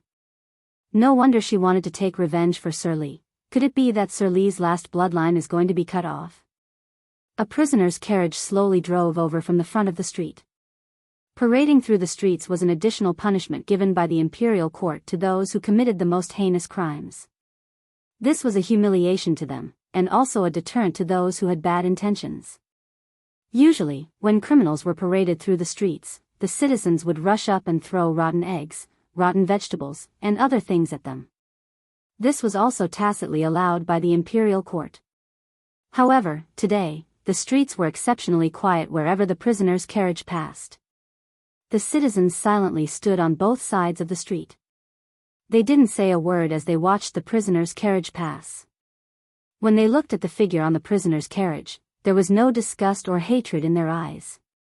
There was only pity and anger towards the imperial court. A citizen who didn't know what was going on saw the prisoner's carriage pass by. He quickly ran home and took out a rotten egg that he always kept at home. Just as he was about to throw it, he was seen by a sharp-eyed man. He kicked him to the ground and asked with red eyes, "What the F***ck are you doing?" The person who was pressed to the ground had a puzzled expression. "I'm going to throw a rotten egg." "Why aren't you prepared at all?" the man said angrily. "That's Sir Li's child. I told you to throw it, I told you to throw it. If you don't eat this egg today, I'll beat you to death." Just as the person was about to resist, the rotten egg in his hand was snatched and stuffed into his mouth. Ugh! An unbearable stench filled his mouth and nose. His eyes rolled back, and he directly fainted. The prisoner's carriage slowly drove down the street. Beside the prisoner's carriage, 2 priests from the Department of Priests looked at each other and felt a chill in their hearts. Strange, it was too strange. Usually, when the prisoner's carriage passed by, the streets would be in chaos. What was going on today? Why was it so quiet? The 2 Fifth Realm powerhouses actually couldn't stand the way the commoners looked at them. Li Mu looked at the prisoner's carriage slowly driving down. He originally couldn't bear to look at it, but when his gaze swept over the figure in the prisoner's carriage, everything that he looked at, whether it was the prisoner's carriage, the streets, the shops beside the streets, or the citizens on the streets, everything disappeared. There was only that figure left in his eyes. Looking at the extremely pale and frail figure standing in the prisoner's carriage, Li Mu felt as if someone had grabbed his heart, making it hard for him to breathe. How could it be? How could it be? At this moment, countless thoughts intertwined in his mind. One mystery after another was solved just like that. Li Qing was Li Yi's daughter. Why did she cultivate so hard? Why did she leave Fulu school? Why did she look hesitant and conflicted when she parted ways with Li Mu? Why did she hesitate to speak? These were things that Li Mu couldn't figure out in the past. At this moment, he had an answer. In the prisoner's carriage, Li Qing, whose eyes were originally closed, suddenly felt something. She slowly opened her eyes and looked in a direction. The moment their gazes met, her body trembled. A hint of panic flashed across her face. She turned her face away as much as she could to prevent Li Mu from seeing her. Lu Hanyan looked at the figure in the prisoner's carriage in shock. She instinctively let go of Li Mu's hand. In the next moment, Li Mu grabbed her hand again. She turned to look at Li Mu. Her heart instantly calmed down. She gripped Li Mu's hand tightly and then slowly let go. She looked at Li Mu and said softly, "Go." Li Mu nodded. He looked at her and said, "Wait for me at home." After the prisoner's carriage entered the divine capital, it passed through a few streets and slowly drove to the entrance of the Ministry of Justice. The culprit who had assassinated 5 officials of the imperial court would be temporarily detained in the Ministry of Justice to await trial by the imperial court. Based on her vile actions, she would be sentenced to death if nothing went wrong. A moment later, in the prison of the Ministry of Justice, Zhou Zhong walked into the prison and said to a few people, "You guys go out first." All the prison guards had temporarily left. Zhou Zhong was the only one in front of the prison cell in the deepest part of the Ministry of Justice. Zhou Zhong stood at the door of the prison cell and looked at the woman in the cell. His tone was extremely complicated. He said slowly, "Why didn't you listen to me? Do you know that this is a capital offense? Even I can't save you." Li Qing looked at him and asked, "If I listened to you, would I be able to clear my father's name? Would I be able to avenge my father, mother, and the entire Li family?" Zhou Zhong shook his head and said, "You don't understand your father. He doesn't want you to avenge him. He only wants you to live well. I promised him that I would protect his bloodline. I also promised him that I would complete his unfinished business. He views this matter as more important than his life." He was silent for a long time. With his back facing Li Qing, he leaned weakly against the bars of the prison cell and said in a hoarse voice, "I'm sorry." A smile appeared on Li Qing's face as she said, "You didn't let anyone down. You have done enough for me." Zhou Zhong's lips moved. Just as he was about to speak, a furious voice suddenly came from outside the prison. "Zhou, what are you doing in there alone? Come out. I'll count to 3. If you don't come out, I'll smash the door. 1. Lord Li, calm down, calm down."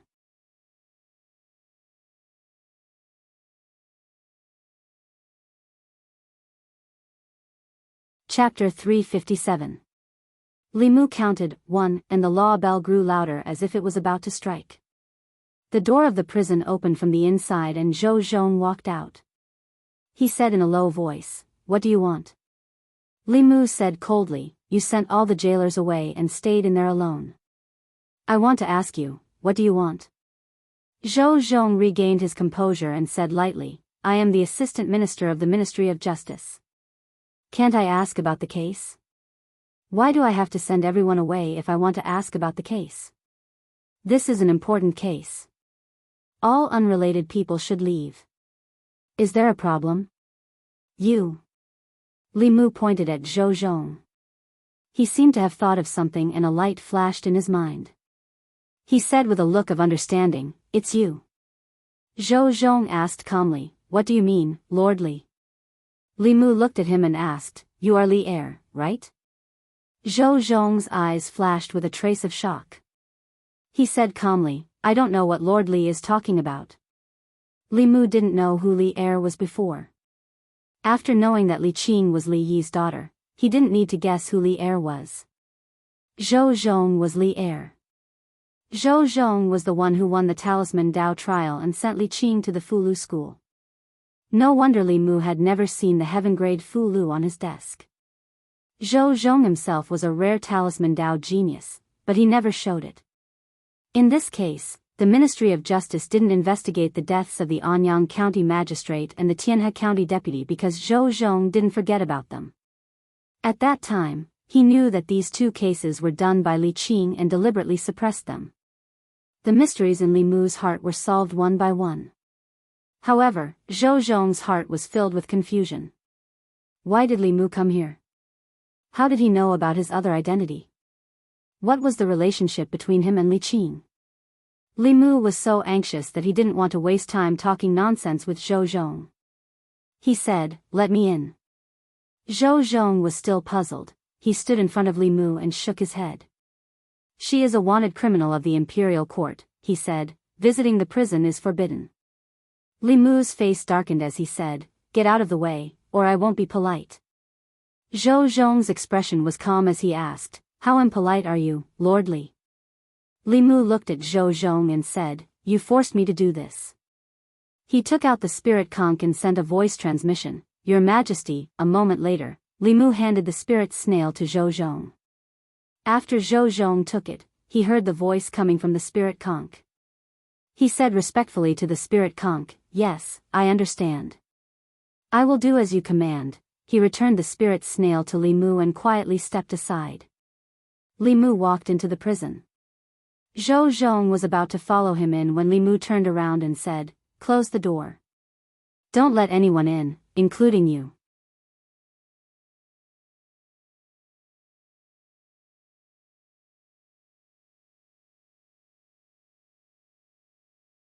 He looked to the side of Zhou Zhong and met a pair of blood-red eyes.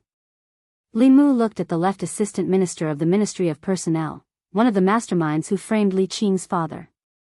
He finally found an outlet to vent his anger. With a thought, a fulu appeared out of thin air.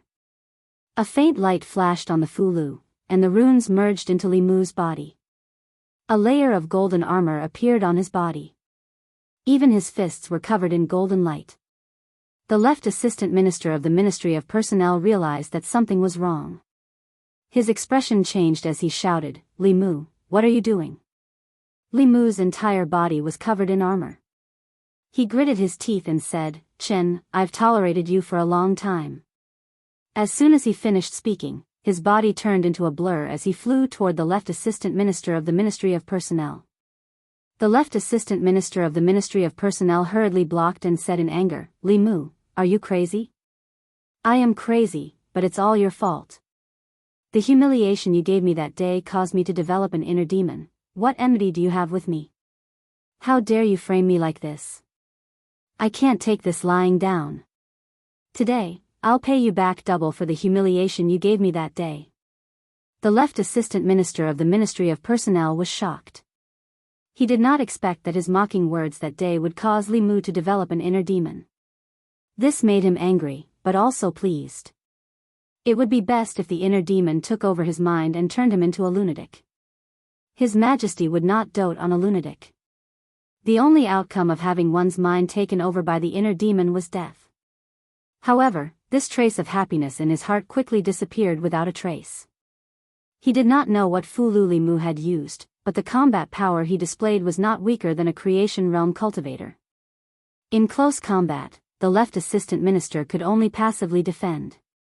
He did not even have the chance to use any spells. After taking a few punches, he looked at Zhou Zhong and shouted, "Lord Zhou, what are you waiting for?" Zhou Zhong shouted back, "Lord Chen, I'm coming to help you now." With that, he flew up but was kicked away by Li Mu. His body flew into a yamen and did not appear again. The left assistant minister of the Ministry of Personnel knew that Zhou Zhong was no match for Li Mu, so he fled out of the Ministry of Justice in a panic. He did not believe that Li Mu would dare to attack him in front of so many people in the divine capital. After the left assistant minister of the Ministry of Personnel, Zhou Zhong walked out of a yamen. He patted the dust off his body and walked back into the Ministry of Justice's prison. In the cell, Li Qing stood up and looked at him. She asked, "What happened outside?" Zhou Zhong said, "It's nothing. Li Mu and Chen Jian are fighting." Li Qing said anxiously, "Go and stop him, don't worry. As long as he doesn't kill Chen Jian will be the unlucky one in the end." Zhou Zhong looked at Li Qing, who was still nervous, and said, "Although he often did some crazy things in the past, he was still rational. For you, he even lost his rationality. Now, can you tell me what's the relationship between you two?"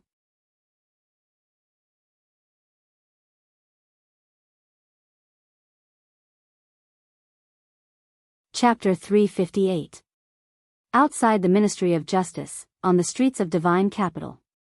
"You're crazy. You're really crazy. Li Mu, do you know the consequences of your actions? Li, I won't let you get away with this."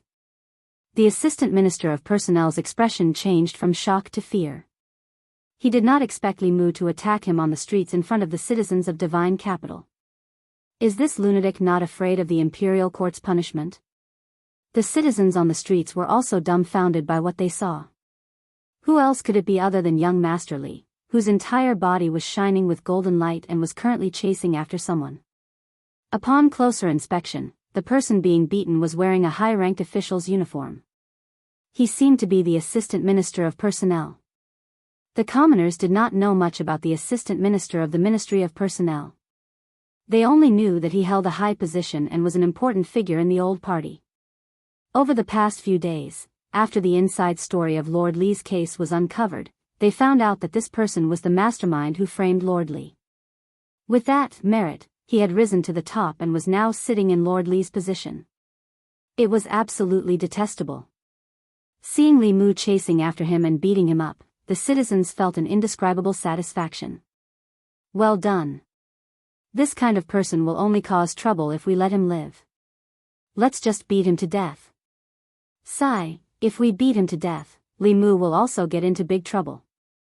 It's better to beat him up to vent our anger. Why is Li Mu so impulsive today?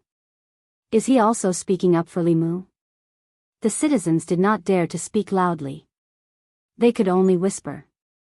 Above their heads, waves of dermic powers quickly attracted a few figures. Stop. How dare you fight here? Stop it. A few generals in silver armor quickly flew over. They were about to stop the fight when they were surprised to find that it was the Assistant Minister of the Ministry of Personnel and Li Mu from the Secretariat who were fighting in the sky above Luoyang. They did not know how to deal with it. If two cultivators dared to fight in divine capital, they would have been taken down long ago. But what was the reason for these two important officials to fight in front of so many people? Li Mu, the secretary of the Secretariat, was still in good condition.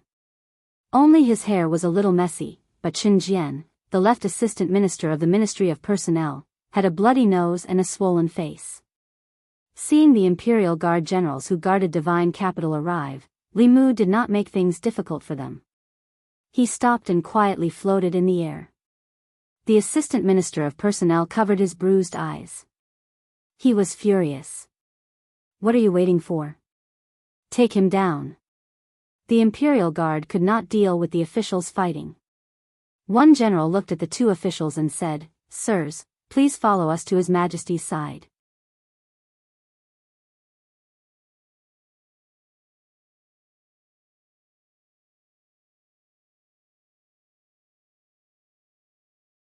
He and Li Yi shared the same residence. According to his original plan, he would take the long view and plan step by step. When the time was right, he would overturn the case for Li Yi and clear his name. This way, he could minimize the impact on the situation in the imperial court and would not cause too much trouble for the Empress.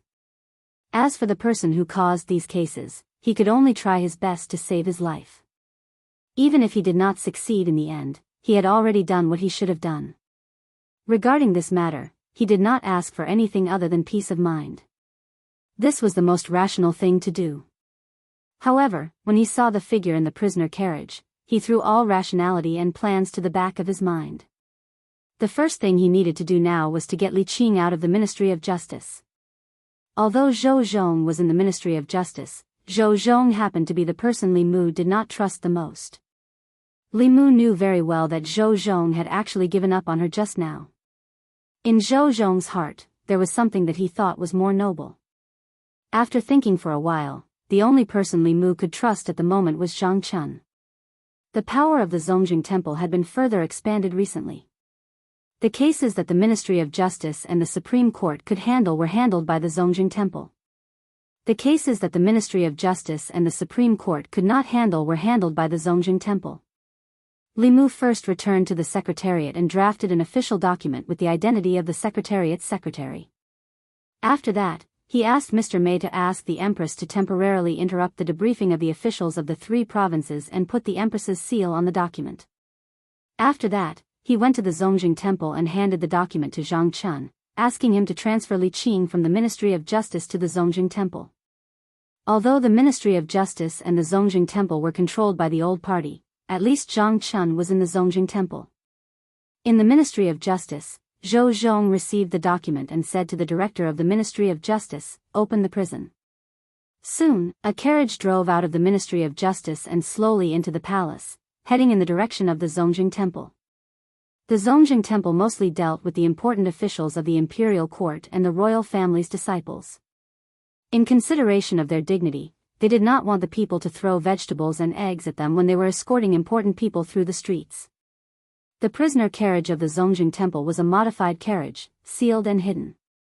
In the Zongjing Temple, Prince Shou was lying in the courtyard of the Zongjing Temple, basking in the sun.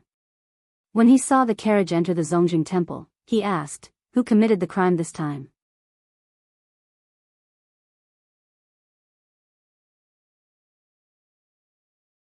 However, if Li Yi's identity was that of a loyal official who was set up by a villain and had his entire family exterminated, then his daughter avenged his family's death. Even if it was against the law, it would still be righteous. Under the premise that the imperial court had lost its righteousness, there was still mercy outside the law. After all, the 4 managers of the Ministry of Personnel were the ones who had directly framed Li Yi. They had framed a 4th-rank official of the imperial court and caused his family to be killed unjustly. These 4 people were already sentenced to death. Under such circumstances, Li Mu had a slight chance of saving Li Qing. And the premise of all this was that he had to redress Li Yi's case first. Li Mu walked into the cell in front of him.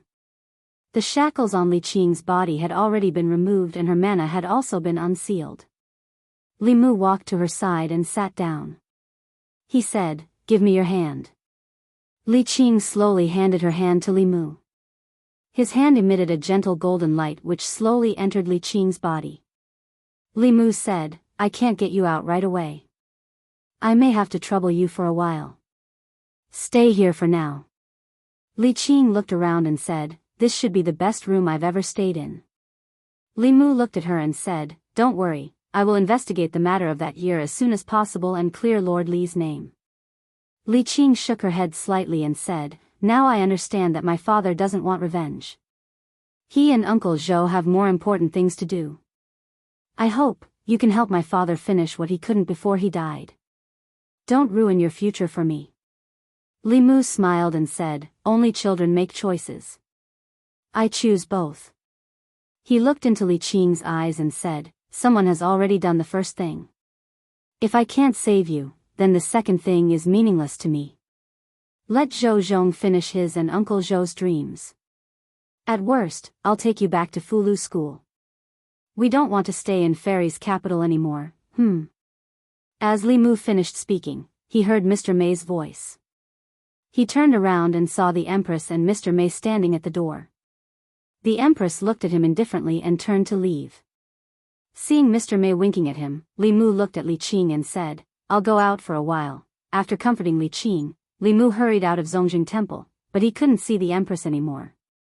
He jogged to the entrance of Changle Palace. Mr. May looked inside the palace and gave him a look.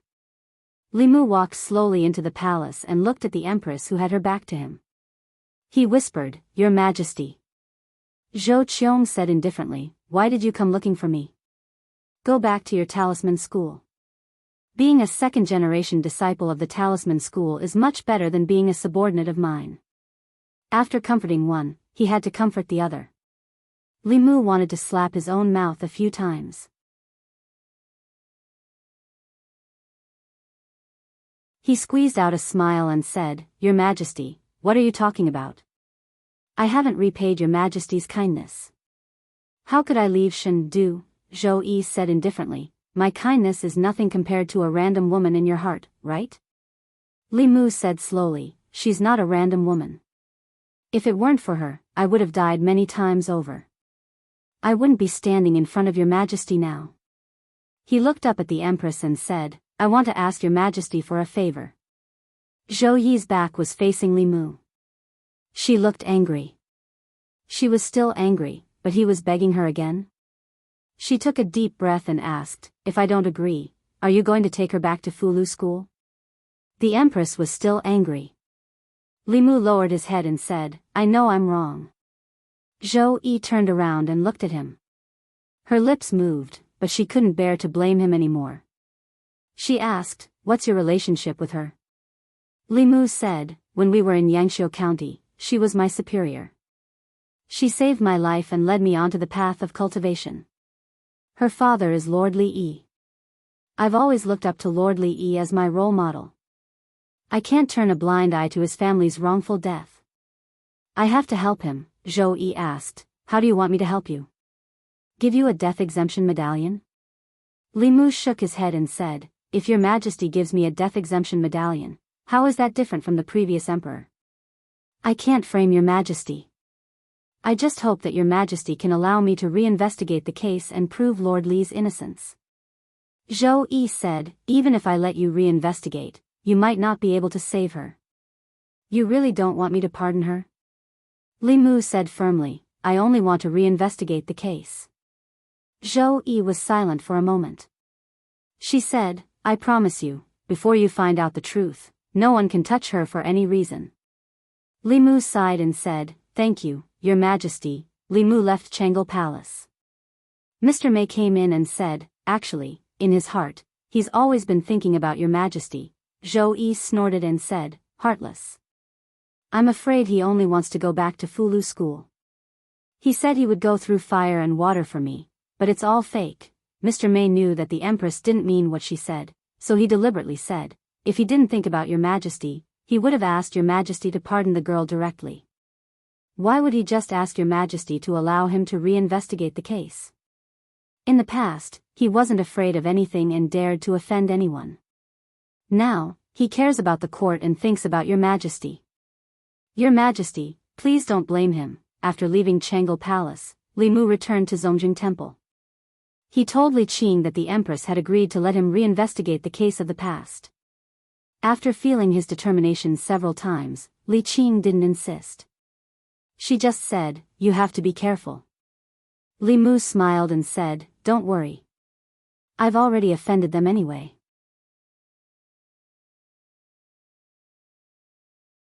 It doesn't matter if I offend them a few more times. You rest well. I'll come see you tomorrow. He walked out of the cell, but his heart was still heavy. To save Li Qing was actually more difficult than to reverse the verdict for his father.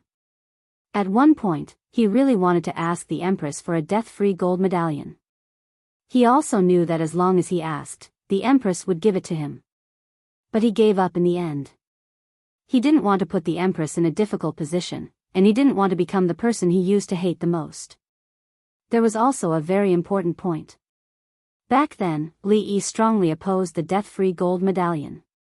This was also one of the reasons why he was framed. If Li Mu begged the Empress to use the death-free gold medallion to pardon Li Qing, then the thing that Li Yi swore to fight against back then would become a joke. Similarly, what Li Mu did in the divine capital during this period of time would also become a joke. Big. Small.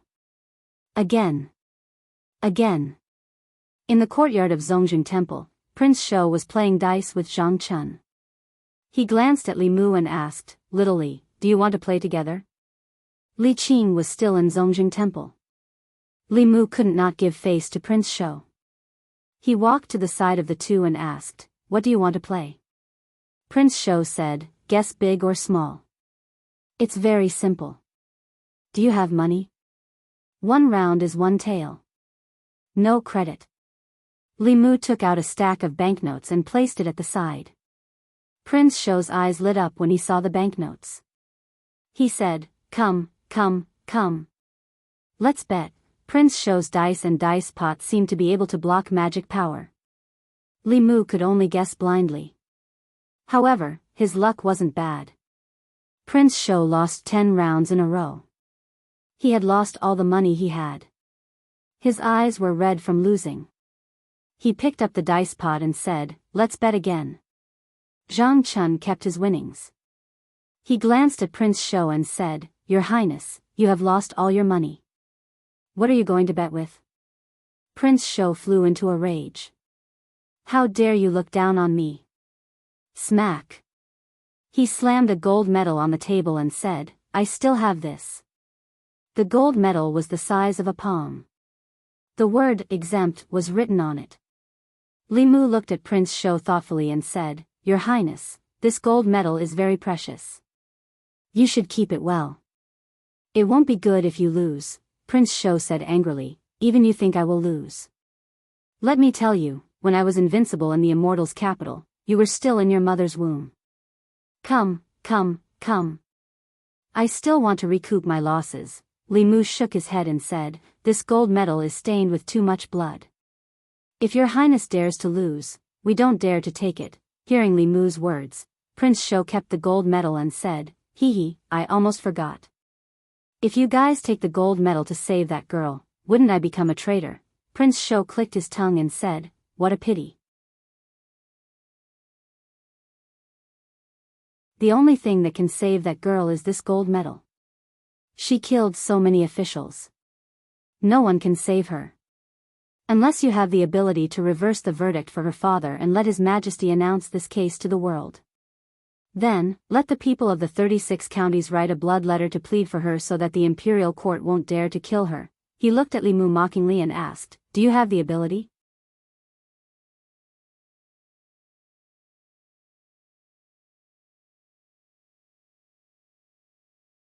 Chapter 359. Li Mu and Zhang Chun walked out of the Imperial Ancestral Temple and left the Imperial Palace together. Zhang Chun was silent for a long time before he suddenly asked, "Li Mu, did you grow up in Yangqiu County?" Li Mu was thinking about something else, so he asked casually, "Why are you asking this?" Zhang Chun waved his hand and said, "I'm just asking. By the way, why do you think King Shou is so good to you?"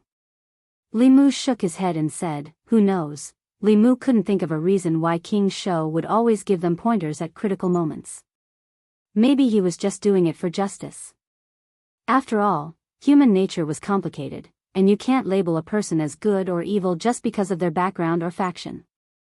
Regardless of the reason, King Shou's words did make Li Mu suddenly see the light. What does the continuation of the Great Zhou rely on? It's not the imperial court, not the imperial family, but the people. It's the psyche power of the people. What the imperial court is most afraid of is losing the people's hearts. They may not care about a city, but they won't care about a county, 10 counties, or even 36 counties. The law of the Great Zhou is to protect the weak and the people, but this is only on the surface. The existence of the law is to maintain the rule of the imperial court. Because only when the people live and work in peace can the psyche power be continuously produced, the emperor's qi can be nurtured, and the upper realm powerhouses of the imperial family can be endlessly produced, ensuring the stability of the country. No matter how fierce the imperial court is, the prosperity of the Great Zhou will always be the goal of everyone. King Shou's words can be said to have awakened the people in the dream. Li Mu walked out of the imperial palace. Unexpectedly, there were already many people outside the imperial palace. Seeing Li Mu walk out, they immediately surrounded him. "Lord Li, how is it? His Majesty didn't punish you, right?" Lord Li was too impulsive. "You shouldn't have fought with that person. Isn't this dirtying your hands?" Feeling the concern of the people, Li Mu smiled and said, "Everyone, don't worry. His Majesty is a righteous person. How could he punish me?" A man breathed a sigh of relief and said with a smile, "That's good, that's good. Lord Li is worthy of being His Majesty's favorite minister. If I knew this would happen, would have hit him harder. Break his legs. This kind of treacherous person, it's not too much. Lord Li's family, he will die a horrible death." Among the crowd, the Lord Li Mu, Lord Li, is Lord Li E, Lord Li was Li is? The crowd also looked at Li Mu. With a profound look in his eyes, Li Mu said, "Official Li E is the role model of our generation. I know. Lord is brave, Lord Li died. S. Li Li's house. Even now, we still can't take it lying down."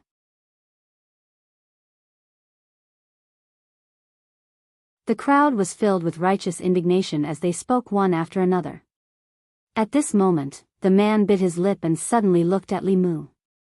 He said, "My lord, can you save Lord Li's daughter? She's Lord Li's only child left in this world. Stop talking." The middle-aged man glared at him and said in a deep voice, "Do you want to kill, sir?" Sighs could be heard from the crowd.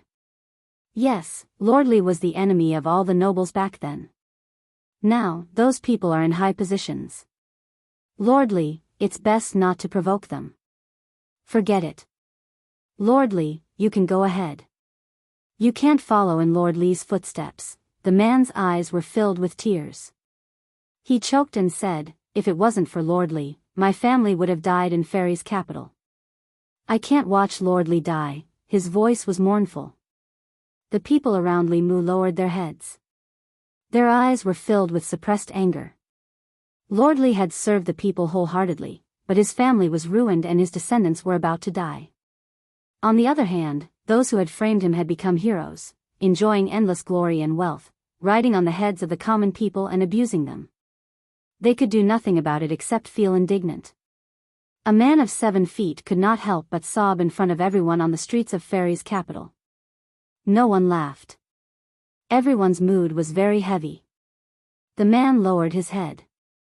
As he sobbed and trembled, a pair of hands landed gently on his shoulders.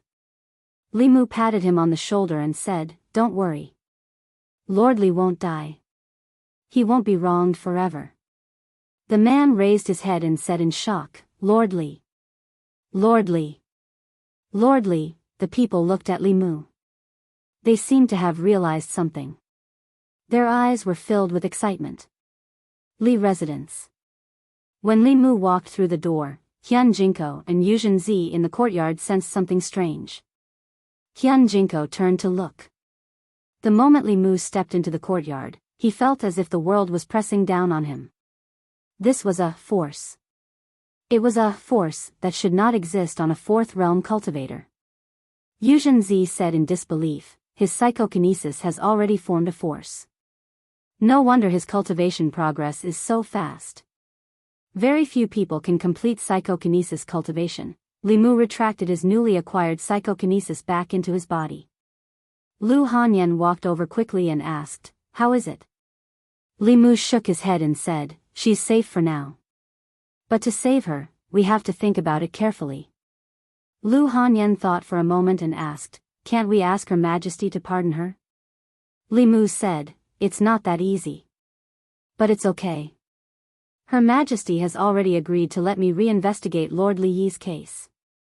After Lord Li's case is overturned, things will be much simpler. Actually, he only begged the Empress today to show her his attitude.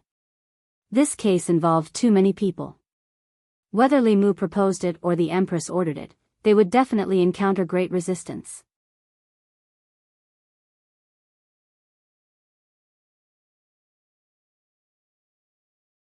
If this case is investigated, the Imperial Court might not be the Imperial Court anymore. When that time comes, the Imperial Court will be in chaos. The 10 Devil Path sects, the country of 10,000 demons, and the ghost region of Yudu will all become restless.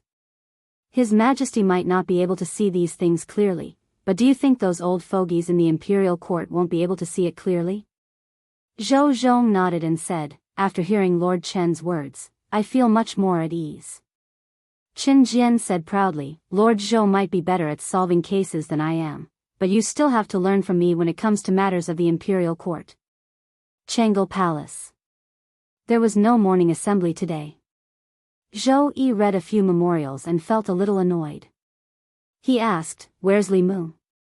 Did he go to the Minister Province today?" Mr. Mei said, "I saw him go directly to the Imperial Kitchen just now." Zhou Yi thought about it and said, "Go to the Minister Province later and see if there are any new tributes. Send some to him." Mr. Mei smiled and said, "Yes." She was about to leave when Shangguanli walked in from outside. Zhou Yi said, "Ali, go to the Imperial Kitchen and see what Li Mu cooked today." Shangguanli said, "When I passed by the Imperial Kitchen just now, I saw Li Mu come out from there." Zhou Yi asked, "You didn't come with him?" Shangguanli shook his head and said, "He went in the direction of the Imperial Clan Temple." Zhou Yi was stunned for a moment. The next moment, he looked at the door of the hall and said, "Mei Wei, come back."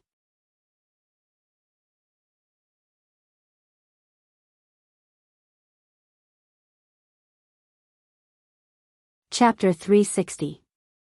The Empress had told Li Mu not to bring food from home, but to cook in the Imperial Kitchen, which reminded Li Mu of something. The taste of takeout couldn't be compared to the food in the kitchen. The food box could only keep the food warm, but it couldn't preserve the taste. The best time to appreciate most of the food was when it was just out of the pot. Fortunately, the ancestral temple was in the palace. It was only a few steps away, so the taste of the food wouldn't change too much. Compared to the Ministry of Justice and the Supreme Court, the imperial prison of the ancestral temple was of a much higher standard. The prisoners here were either rich or noble. They were either relatives of the emperor or high-ranking officials. Especially in the past, the ancestral temple was a shelter for the descendants of the imperial family after they committed crimes. The facilities and treatment inside were far from what the other government offices could compare to. Especially after Zhang Chun's special arrangement, if the prison of the Ministry of Justice was a standard single room for 7 days, then the one Li Qing of the ancestral temple was now living in the Hilton Hotel's presidential suite. The food in the ancestral temple should be good, but Li Mu was still worried that she wouldn't be used to it. Inside the ancestral temple, the morning sun was just right. Zhang Chun and Prince Shou sat in the courtyard of the ancestral temple, basking in the sun while drinking tea. Zhang Chun personally brewed a cup for Prince Shou and asked with a smile, "Your Highness, this is a good tea that I've collected. Try it." Prince Shou took a small sip and said, "Not bad. I didn't expect you to be a tea lover. Do you have any more of this tea? Give me 8 to 10 caddies. I'll take it back and drink it slowly," Zhang Chun said regretfully. "Unfortunately, this is the last pinch." Prince Shou looked at him with disdain. He suddenly sniffed and said, "What's this smell? It's so fragrant." Zhang Chun's nose also sniffed. After recalling the aftertaste, he murmured, "This smell, why is it so similar to the smell of the noodle stall on the street outside the county office when I was in Yangshuo County?" He couldn't help but gulp and said, "That old woman's noodles are really amazing. I really want to try it again." Li Mu carried the food box and walked into the ancestral temple. He greeted Zhang Chun and said, "I'm going to deliver the food to the boss." Zhang Chun had already warned the officers of the imperial prison of the Zongjing temple. When they saw Li Mu coming in from afar, the guard in charge of the imperial prison opened the door. Before Li Mu entered the prison, Zhang Chun walked over and asked, "You cook noodles?" Li Mu nodded and said, "The boss used to like eating noodles from that restaurant the most." Zhang Chun rubbed his hands and said, "This official also likes this. Do you have any more? Give this official a bowl." Mr. Zhang had helped him a lot this time, and Li Mu was too embarrassed to refuse. He said, "If you want to eat, come to the imperial kitchen later." "All right." Zhang Chun nodded before asking in astonishment, "Did you cook these noodles in the imperial kitchen?" "What else?" Cough, cough. Zhang Chun covered his mouth and coughed a few times. Suddenly, he said, "This official suddenly doesn't want to eat so much. I'll go home and eat what my wife cooks. Quickly go and deliver it to Constable Li. It won't taste good if you're late." Watching Li Mu walk into the prison, Zhang Chun sighed and said, Li Mu, you have to be careful." Li Mu walked into the prison and faintly heard Zhang Chun talking about snacks. Mr. Zhang reminded him again to take 2 boxes of snacks from the imperial kitchen tomorrow. The imperial chef in the palace specialized in making pastries, and his skills could be said to be superb. When he went back in the afternoon, he would also bring a box for Lu Hanyan. In the past, Li Mu couldn't take things from the imperial kitchen, but it was different now. The Empress gave him permission to enter the imperial kitchen and use all the ingredients. Although this was suspected of abusing power for personal gain, Li Mu did it deliberately. What the Empress needed was not an imperial chef. If he followed the rules and did what an imperial chef should do, wouldn't he really become an imperial chef? Li Mu learned from palace dramas that the most favored concubine of the emperor was definitely not the kind of concubine who was obedient and had no personality at all. Within the limits, occasionally doing something out of line, sometimes maintaining a sense of novelty and mystery, would be able to obtain the emperor's favor for a long time. Of course, he wasn't the empress's concubine, but he could infer many things from one example. It was the same as being a friend or an official. He asked the jailer to open the prison door and walked in. He opened the food box and said, "I don't know if the food of the Zongjing temple is to your liking. I've cooked a bowl of noodles for you." Li Qing picked up the chopsticks and tasted it. She said in surprise, "The taste of this noodles." Li Mu smiled and said, "I learned it from the old woman who sold noodles." The taste is about the same as the one she made, right? Li Qing said softly. Later on, I went back to Yangqiu County once and learned that the old woman had passed away. Her son and daughter-in-law continued to run the noodle stall, but the noodles they cooked were different from before. I thought that I would never be able to taste the same taste as before in this life. Li Mu smiled and said, whenever you want to eat it, just tell me. I'll make it for you. After watching Li Qing finish the noodles, Li Mu sat for a while longer. He packed up the food box and walked to the imperial kitchen. In the imperial kitchen, there was still the soup he made for the empress.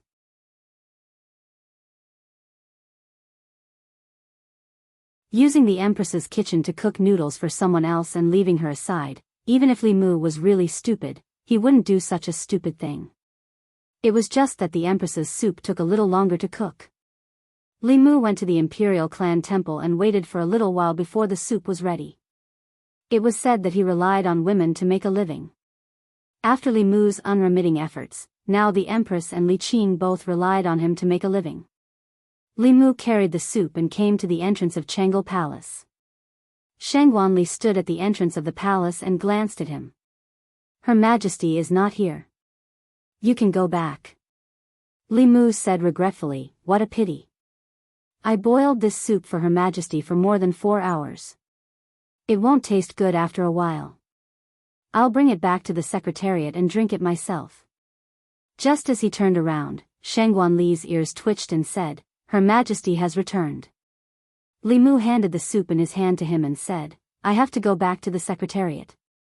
I'll have to trouble Commander Shangguan to bring it in for Her Majesty. Shangguan Li carried the soup into Chang'e Palace and placed it on the table in front of Zhou Yi. After opening the lid of the soup, a fresh and rich aroma floated out. Mr. May's throat moved and he smiled. I knew it. How could he forget Her Majesty? This soup has been simmering for so long. He must have put in a lot of effort. I just went to the imperial kitchen and asked. He only sent a bowl of noodles to the imperial clan temple. Zhou Yi drank a mouthful of soup and suddenly felt a little embarrassed. It seemed that she had misunderstood Li Mu just now. She thought that he was using her imperial kitchen to curry favor with others. She was angry for a while, but at this moment, the anger in her heart immediately disappeared. She said, Mei Wei, send 2 boxes of Southern Tribute oranges to him. Mr. Mei said, didn't Her Majesty say that the oranges were very sour and she didn't want to send them?